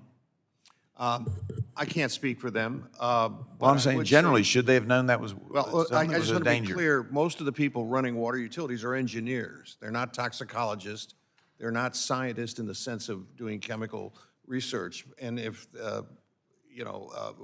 this wasn't on the radar of society generally. So it wouldn't have been, switching over to medical malpractice language, it would not have been the standard of the industry for them to have been alert. They tested it, they saw it, they thought it was strange, but they didn't know to alert anybody. That is Okay, correct. all right. Ms. Bodine, as you know, electric power plants intake, use, and discharge water that already may contain PFAS or Gen X. How can we avoid unfairly shifting the burden of PFAS cleanup to the electric ratepayers as well as the water ratepayers? You've identified an incredibly important issue, which is that, yes, because PFAS is ubiquitous, it's going to be in residuals generated by entities that are not intentionally using PFAS. Kind of like my ProChem people, they had no idea. They were cleaning out calcium and magnesium as far as they knew. That's not an intentional use, which has been recognized as, by EPA as an equitable principle that you might want to use if you were creating passive receiver liability, that no intentional use, but nonetheless, there are going to be residuals.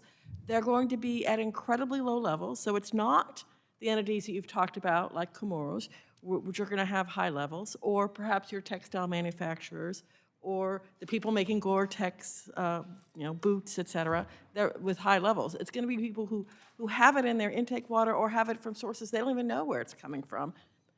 And the levels are really low, but CERCLA doesn't care. There's no threshold. You're still liable. If you can detect it, you can be held liable. Yeah.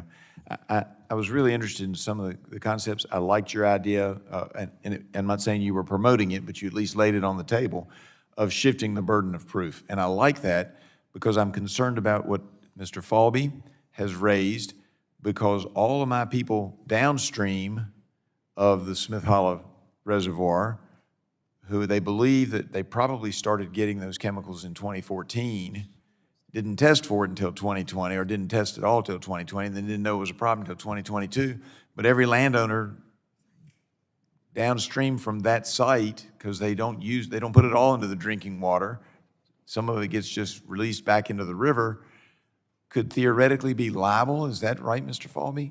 Yes, that's correct. And as a matter of fact, just this month, EPA updated its website to include an affirmative, as I can understand it, an affirmative showing that a brownfield grant applicant is not liable for PFOS or PFOA on the property that you're seeking a grant from. And that's not usually how it works. A phase 1 environmental site assessment is not going to say you're not liable. Right? This is a technical document. The last thing consultants do is make legal pronouncements in these documents. So I don't know how that's going to work. I'm very concerned about it. Well, and I think we need to clarify that, and I probably will have some additional questions for the record at a later time, but my time is up, and I now recognize Mrs. Barragan from California. Ms. Barragan from California for her 5 minutes of questioning. Thank you, Mr. Chairman. Ms. Donovan, it must be hard for you to sit here and to hear some of the question and answers that are being given by witnesses. Would that be accurate? Yeah. What is it about some of the question and answers that makes it difficult for you to sit through? I can tell you that as a legislator, I think about my own family, my community, and say, well, shit, if there was toxic chemicals in my drinking water, I should know about it as a resident. And so just hearing of, well, should you have known? Well, I'm not a toxicologist. Well, that's not our job. It just sounds like we're having the wrong conversation. But what is it for you that makes it frustrating?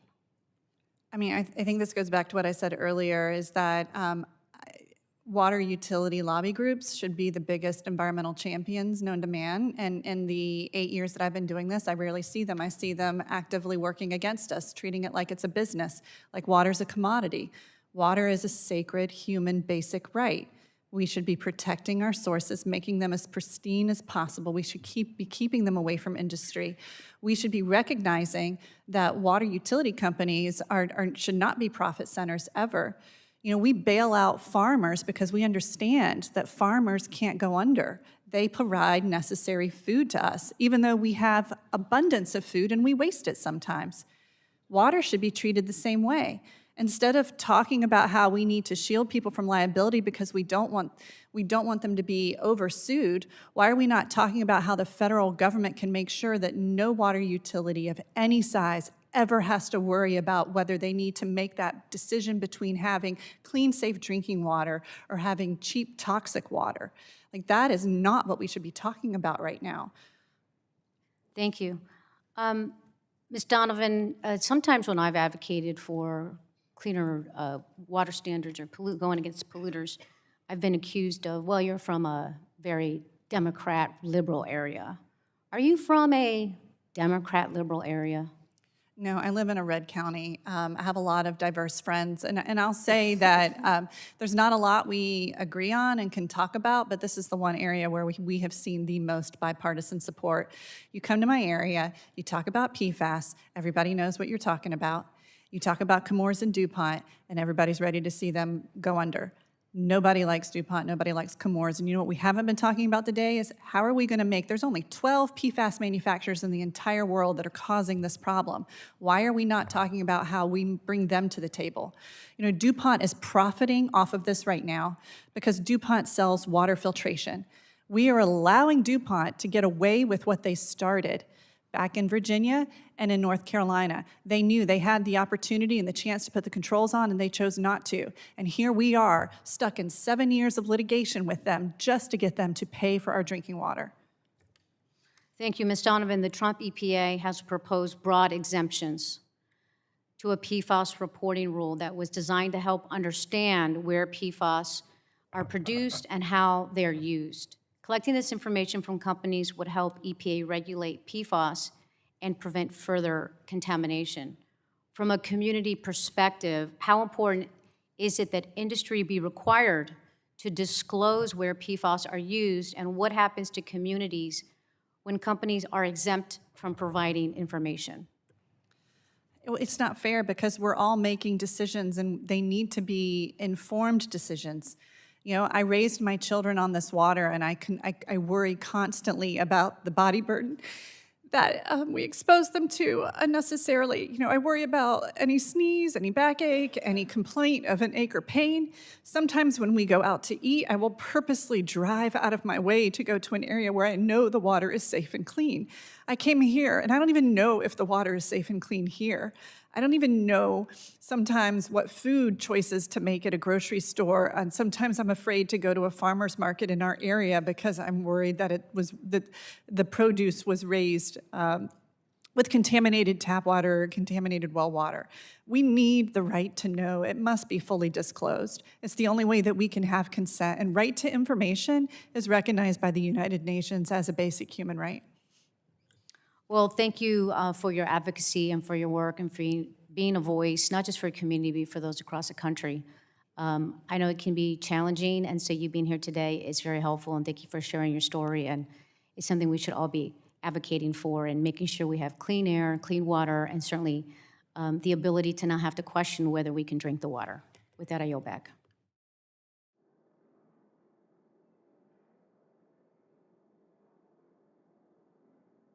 Gentlelady yields back.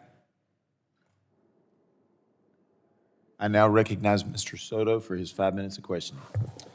Thank you, Mr. Chairman. The Superfund law, known as CERCLA, has protected countless American lives. In 2024, we saw EPA advance new protections against two types of PFAS chemicals, PFOA, and PFAS, widely used in consumer industrial uses. We've heard some of those uses today. These chemicals, unfortunately, have poisoned our drinking water in many communities, resulting in cancer clusters, low birth weight, liver disease, and more. We saw it particularly hurt our heroes in Florida, at Ocala in the Florida State Fire College, where we saw chemicals and firefighter suppressants that contaminated groundwater supplies. These included PFAS chemicals. So our firefighters sued because they were facing thyroid, kidney, breast, and parathyroid cancers. And last term, I was able to file a firefighter PFAS bill, and we're actually working on a new one. Ms. Donovan, have you heard from any firefighter families in talking with families across the nation about PFAS exposure? Yeah, and it's devastating to hear the stories, to listen to a grown man break down, a grown man that you know is incredibly brave because they'll run into a burning building just to save a kitten or something. And I have a friend, and her husband is a firefighter in Nantucket, and he developed testicular cancer. And she was telling me that on top of struggling through the diagnosis, they also found out that there was further contamination of their drinking water, and it felt like a double cumulative whammy. But they were trying to figure out if he should stop being a firefighter because the risks were so high. He's not afraid of fighting a fire. He's afraid of dying of cancer because he's not being protected. He's not being protected in the most basic way with clean gear, with clean water, and with making sure that the products that are burning in the home are not creating a chemical soup that he's enduring. Should he quit mid-career and find something new just because of this? In our area, our firefighters were incredibly concerned as well, and they've been pushing back. But the problem in North Carolina is that our firefighters don't even have good medical liability opportunities. So they're at an increased risk of getting cancer, and in North Carolina, they were having to fight the state, not to stop their exposures from PFAS, but just to even get a fair shake on insurance claims. Well, thank you for that, and I had to work on those issues on the state level and on the federal level with a cancer presumption. But we also see in the foam them now taking PFAS out of it, but we have a duty, members, to our local heroes to be able to get this done. Mr. Mehan, we saw in the infrastructure law under Biden $50 billion for the water infrastructure, including the state revolving fund, which so many local water utilities utilize. We've been able to work to secure over $500 million from that for Toho Water, Polk Water, for OUC in my area to help with clean drinking water. But we've seen the Trump administration propose a 90% cut to the state revolving fund for 2026 from $2.8 billion to $280 million. So as we're talking about trying to protect clean drinking water from PFAS and other chemicals and making sure our utilities have the money they need, what effect would that be if you saw the state revolving funds decimated by 90%? Well, it'd be entirely negative. I was earlier in the year had a conversation with the general manager of Milwaukee utility, and they've had a pretty good program to remove lead service lines, and they depend on the SRF. And they said without the IIJA or BIL, they would. The infrastructure law, just for my constituents, right?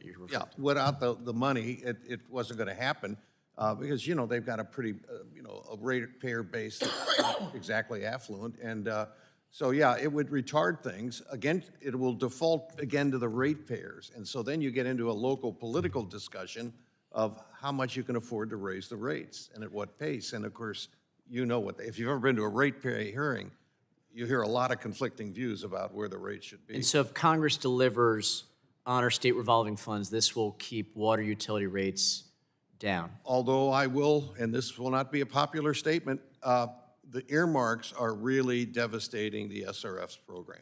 because they are grants, they are not loans. They do not revolve back into the ones, and there's 30 states now that are getting less money from the SRF program because of earmarks. So we got to improve that. Thank you. Gentleman yields back. Now recognize the gentleman from Texas, Mr. Pfluger, for his 5 minutes of questioning. Thank you, Mr. Chairman, and thanks for the hearing. I flew fighter jets in my professional career. Obviously, PFAS is something that I was very familiar with because it was a foam that was used to put out fires of those types of weapon systems. So it's something that I'm definitely familiar with and understand the conversation today being really important on the contamination and what the implications are for how to deal with this. I'll start with Ms. Bodine, have a series of questions. The Pentagon has identified at least 700 installations that have known contamination, and just baseline question on what are the potential fiscal implications for taxpayers under the current legal framework? So the Department of Defense has authority to clean up the PFAS contamination with or without the CERCLA designation that we're talking about here today in this hearing. They have been required by the various National Defense Authorization Acts to report their liabilities, which I forget their most recent number, but they are undercounting it. It is billions. It's, they only talk about, $4 billion because that's what they have underway, but they haven't done a whole lot of actual cleanup work yet. So they do also say the number will end up being much, much higher. So that is a consequence of the uses of the PFAS often to create, for safety reasons, but nonetheless have created contaminating groundwater. So the difference between what they're doing now versus what would happen with or without the CERCLA designation is, can somebody sue them? So right now they're cleaning it up, but they're cleaning it up based on their own priorities and their own pace. With the CERCLA designation, then somebody can sue them and say, no, put my site at the front of your list. Okay, so let's pull on that a little bit. Does it make sense for Congress to continue allowing liability to be resolved through prolonged case-by-case litigation, or should there be some sort of comprehensive statutory solution that addresses it? Well, I think it's clear that liability is the least efficient way of addressing a problem, and that money is better spent on dealing with the cleanup, whether it's DOD's money or anybody else. However, I'm sympathetic, obviously, to downstream communities from Air Force bases, et cetera. But Congress has a choice. If you're creating exemptions, you don't have to include federal agencies in your exemptions if that's your choice. They are separately funded by Congress. All the cleanup done by a federal agency is paid by the federal taxpayers. If you were to put odds on the cost, I know I'm asking for math in public, but just give us a scale. 2 to 1, 3 to 1, 10 to 1. I mean, so I in my testimony I did give some numbers about what percentage of total Superfund costs are associated with the transaction costs as opposed to cleanup. And it's the smaller the entity, the smaller the contributor, the greater the percentage. And it was over 50% for very small parties that have been dragged in. They're spending more money on lawyers than they are cleanup costs. For DOD, it's so mammoth I can't even give you a cost. Well, okay. Why don't I ask it this way? Who stands to gain with the individual suit method, and who would lose in that? I mean, are there winners and losers in each approach? Are we still talking about DOD, or are we talking more broadly? More broadly. Okay. So if EPA were to take its money, the trust fund money that's there because it's coming in through the petroleum taxes and chemical excise taxes, and do cleanup without suing, but do cleanup based on the funding that they have, everybody could gain. And then the question is there enough money in the trust fund to do that, or you still need to keep some people liable so that there's some people have been characterized here as true polluters. which, as I've tried, I think many have made the point, is a much narrower class of parties than people that Superfund liability system sweeps in. Yeah. Thank you. That was very articulate, and that's, I think the overall goal is to get it cleaned up and have everybody win. I yield back. Gentleman yields. Chair now recognizes the gentleman from Ohio, Mr. Landsman, for 5 minutes for his questions. Thank you, Mr. Chair, and thank you all for being here. This is a really important hearing. I think this hearing gets at, ultimately, in addition to solving a very complicated, very important problem, what side are we on? And I do believe that at the moment in the United States, we are facing one overwhelming issue, and that is the extreme concentration of wealth and power. And no place is that more true than in big tech. And the data centers are an example, where these data centers are going up all over the country, particularly in rural communities. I have a Wilmington in my neck of the woods, and they're dealing with a data center right now. And think about this, the data center comes in, some construction jobs up front, at the beginning, use a ton of water, make a ton of noise. There are these legitimate pollution issues, and the question about forever chemicals. But instead of tackling those things, what they get is they get land. I mean, we're talking about Amazon and these big tech companies.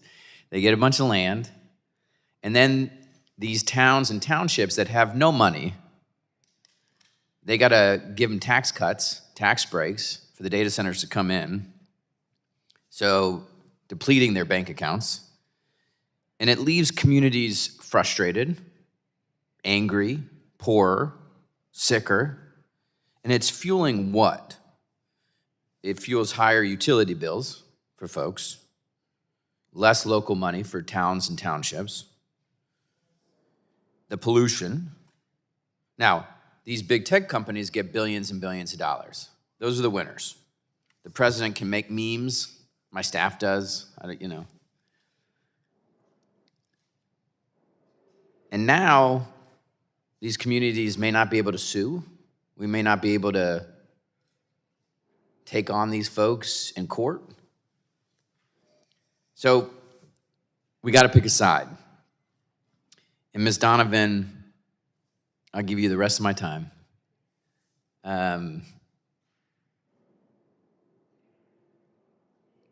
You pick the side of these communities. I'm going to pick the side of these communities. So if my colleagues want to join and say, okay, I'm going to pick the side of these communities, Amazon's going to be fine. The innovation's going to happen.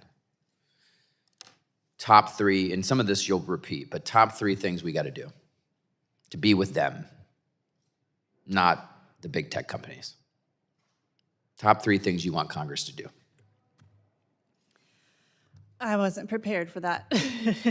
The top 3 things is end all exposures to PFAS, make the actual polluters pay.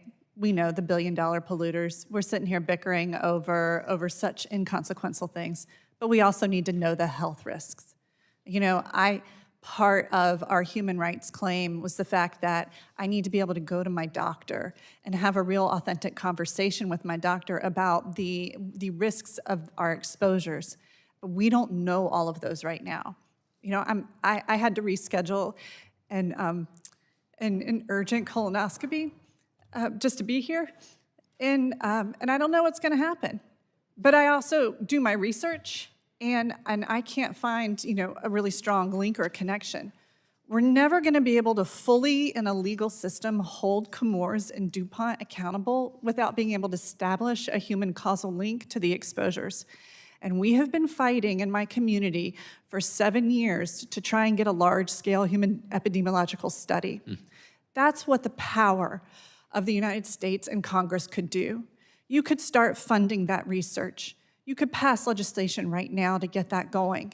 And we could definitely hold these polluters accountable. You can stop the exposures by joining countries in the EU and is starting to implement essential use bans. We can start talking about holding, the military. I just want to go back real quick to there because the DoD knew in the 90s that their AFFF was contaminated and was causing real harm, but they still chose to continue to use it and still chose to put service members at risk. And we know that there is a long history of the Department of Defense misusing our human soldiers and then not caring for them on the back end. So we need to make sure that there's really strong provisions to help DoD contaminated communities because of sovereign immunity for them. So I really appreciate that you gave me all this time. I'm sure I could put together a longer list, but I think there's a lot more that we could be doing right now than just trying to talk about or playing the not me game, the not me ghost. Thank you so much. Gentleman's time is I yield back. Chair now recognizes the gentlelady from Iowa, Dr. Miller-Meeks, for 5 minutes for her questions. Thank you so much, Chair Palmer, and I thank all our witnesses for being here. As the representative from Iowa, I take seriously our responsibility to protect public health and the environment while also ensuring that federal policies are fair, clear, and feasible. In Iowa, clean water affects our farmers, our rural communities, our drinking water systems, and our local employers, as well as families. Many of the entities now worried about the CERCLA liability, like water utilities, wastewater facilities, landfills, and farmers who responsibly apply biosolids, did not create PFAS, but could still be swept up in liability scheme that is retroactive, strict, joint, and several. Cost to passive receivers is only one piece of the problem here. We should also explore options that support swift remediation and provide the liability certainty necessary for American industry to focus on solutions that allow them to continue to invest in the U.S. rather than endless courtroom battles. At the same time, we should be encouraging innovation and American ingenuity. Iowa agriculture is already helping lead the way with promising alternatives to PFAS, including soy-based fire suppressants made from soybean meal. These kinds of homegrown solutions can reduce reliance on legacy chemicals, create new markets for farmers, and strengthen our economy without heavy-handed mandates from Washington. Ms. Bodine, your testimony suggests that insignificant or inadvertent contributors may spend more on lawyers and consultants than on actually addressing PFAS contamination. Can you explain how CERCLA's joint and several liability structure incentivizes litigation over cleanup and what that means for small businesses, farmers, and local governments? Yes, thank you for that question. In the context of, say, an EPA-led cleanup, they're only going to sue large parties. But the statute gives the parties that EPA sues the ability to turn around and sue anyone else who may fall within a category of liability under CERCLA, which is very, very broad. And those people then spend years, I mean, my testimony talks about, 7 years, 9 years, to get out of the cases. And when they finally settle, their piece of the liability might be tiny, but those 7 years of litigation costs will be huge. Thank you for that. I also, with having Rock Island Arsenal and the Iowa Army Ammunition Plant in my district, I'd like to echo Representative Pfluger's comments regarding military installations. That is, I think, a concern to all of us.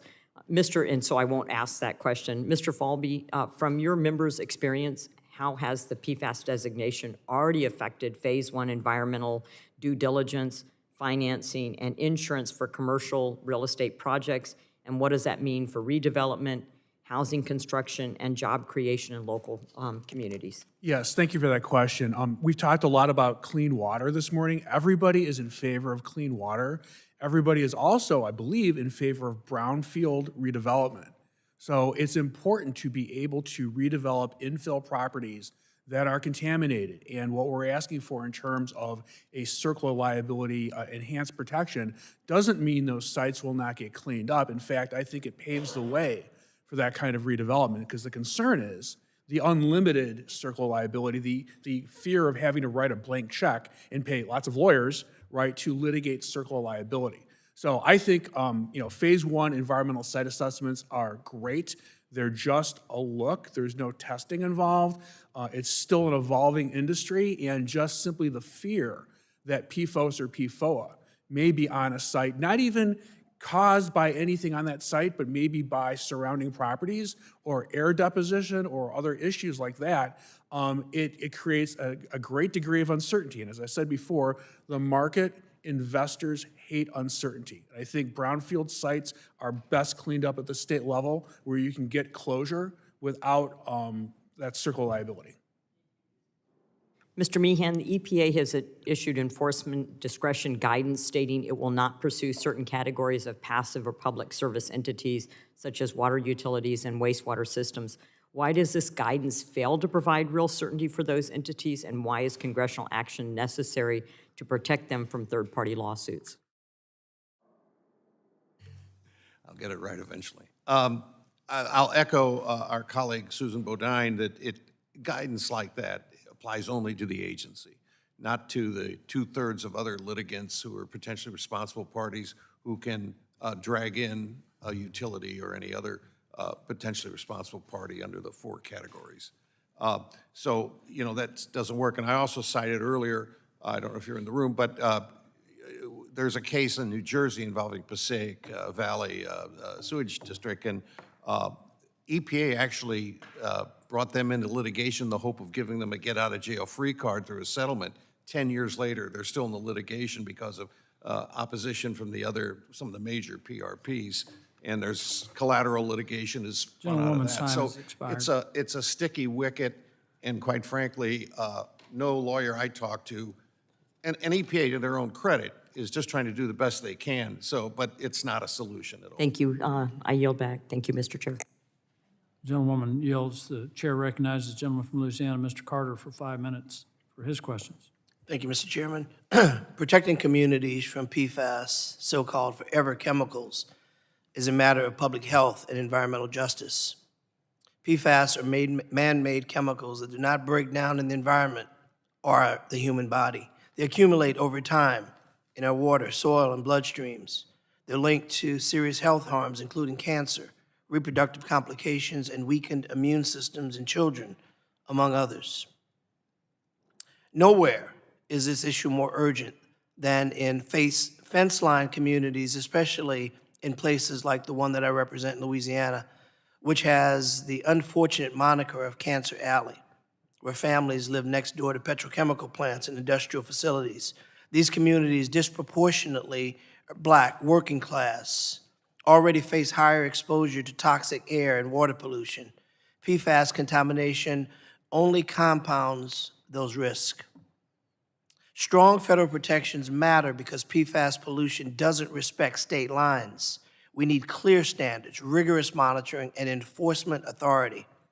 I understand that there are real concerns about liability for so-called passive receivers, entities that may receive hazardous substances, including PFAS, through wastewater or recycled materials, but do not manufacture or use those substances themselves.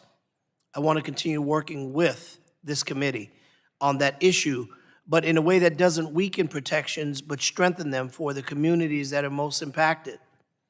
Rolling back rules doesn't make chemicals safer. It just makes exposure easier and accountably harder. For communities like mine, delays mean more years of exposure, more preventable illnesses, and more families forced to choose between staying in their homes and protecting their health.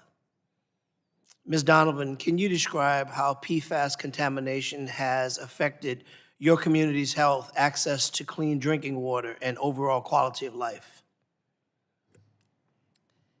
Yeah, and I'm so glad that you brought up the point about fence line and frontline communities and the environmental justice concerns, because there is the cumulative impact of all of this that needs to be addressed. There is a community that lives right beside the Sampson County landfill, which is where Chemours sends its waste, or it was documented as sending its waste for a very long time. This community is not only now dealing with contamination problems coming from this waste landfill, but they're also dealing with hog farm waste that they've had to litigate. They are constantly in litigation to try and protect their way of life and where their zip code is, and it's not fair. We have private well owners in Brunswick County that are just now finding out that their wells were contaminated by Chemours 7 years later, all the way 80 to 90 miles downstream from the actual facility. And it was because the municipality had contaminated water, which has now contaminated the groundwater of the area. Think golf courses, think just irrigation, think all of that. And we are working through, but the state environmental department is working with Chemours through the consent agreement to force Chemours to pay for that cleanup.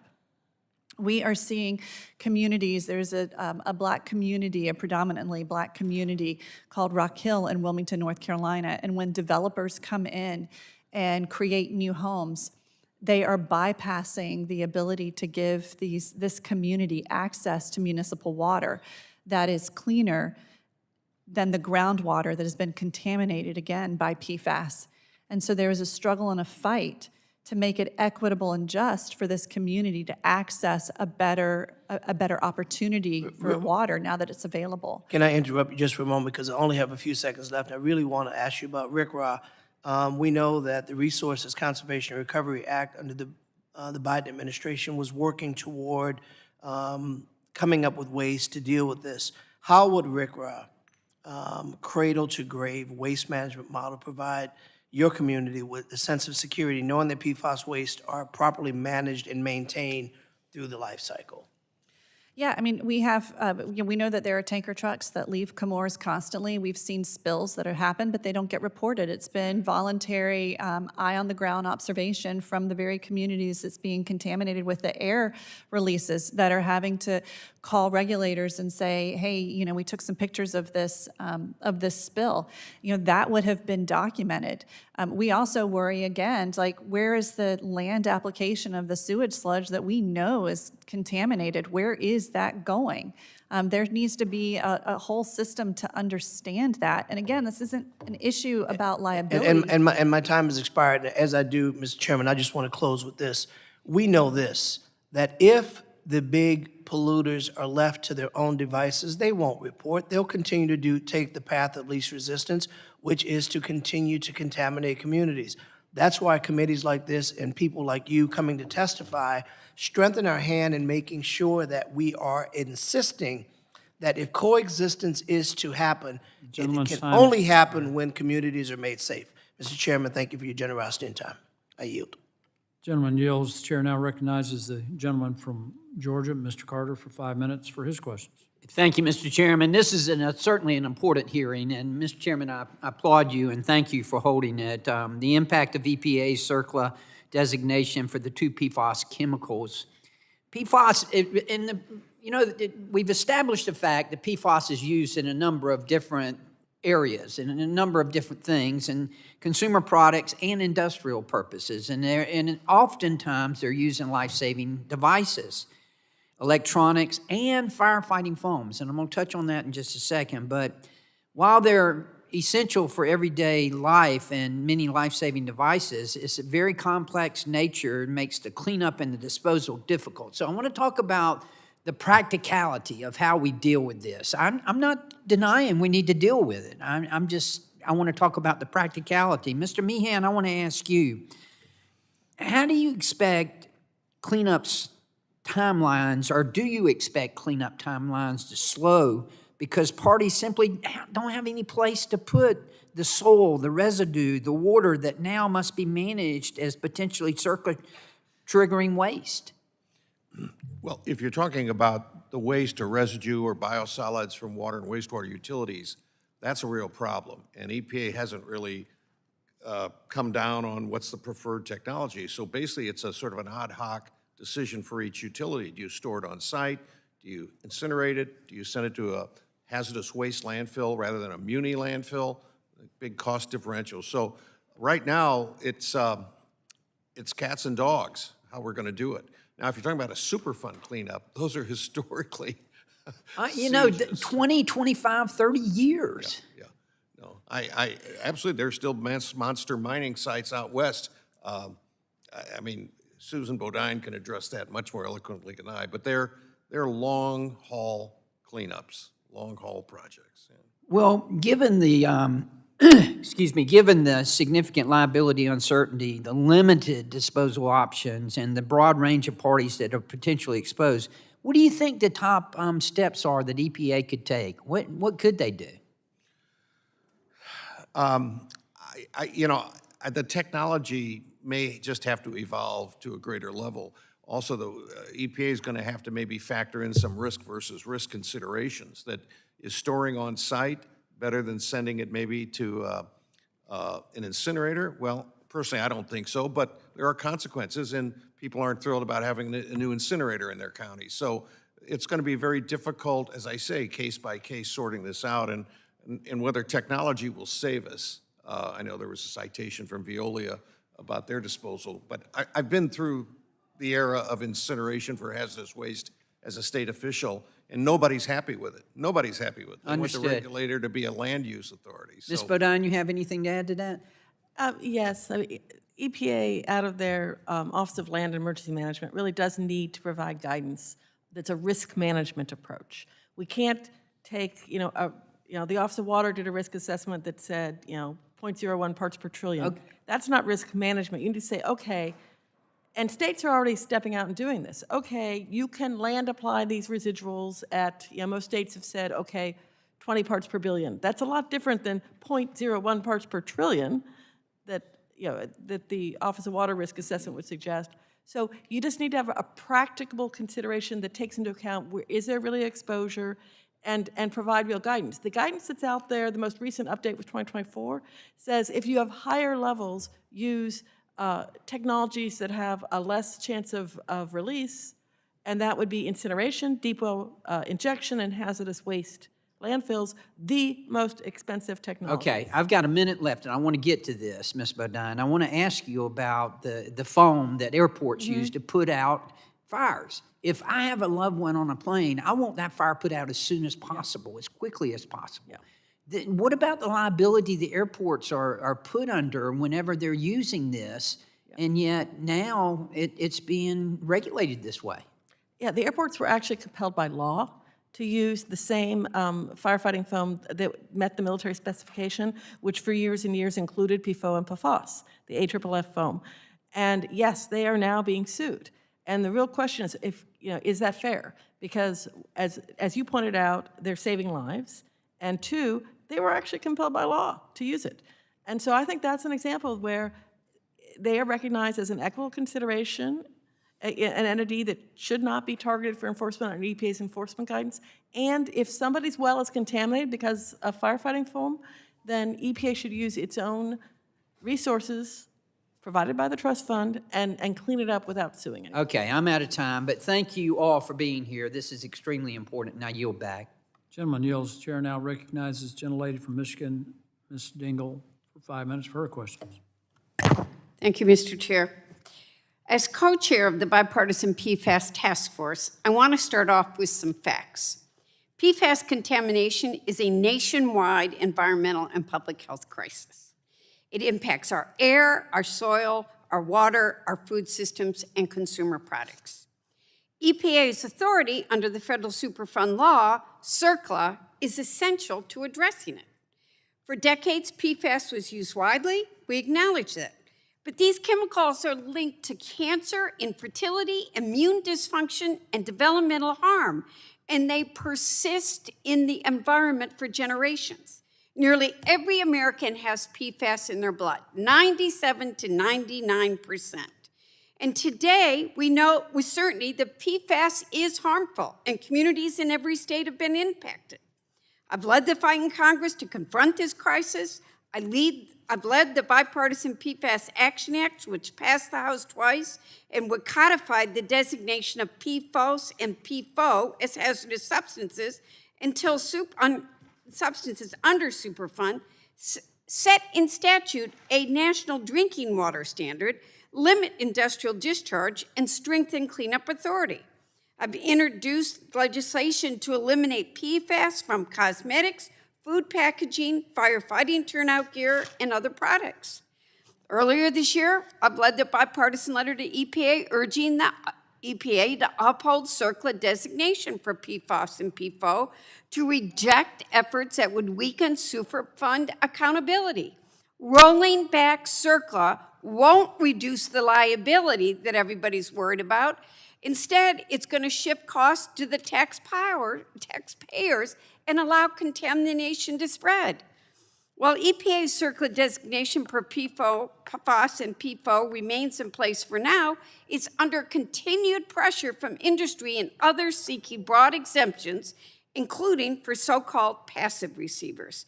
And I want to be clear, this isn't a small group of entities seeking exemptions like municipal utilities and treatment plants.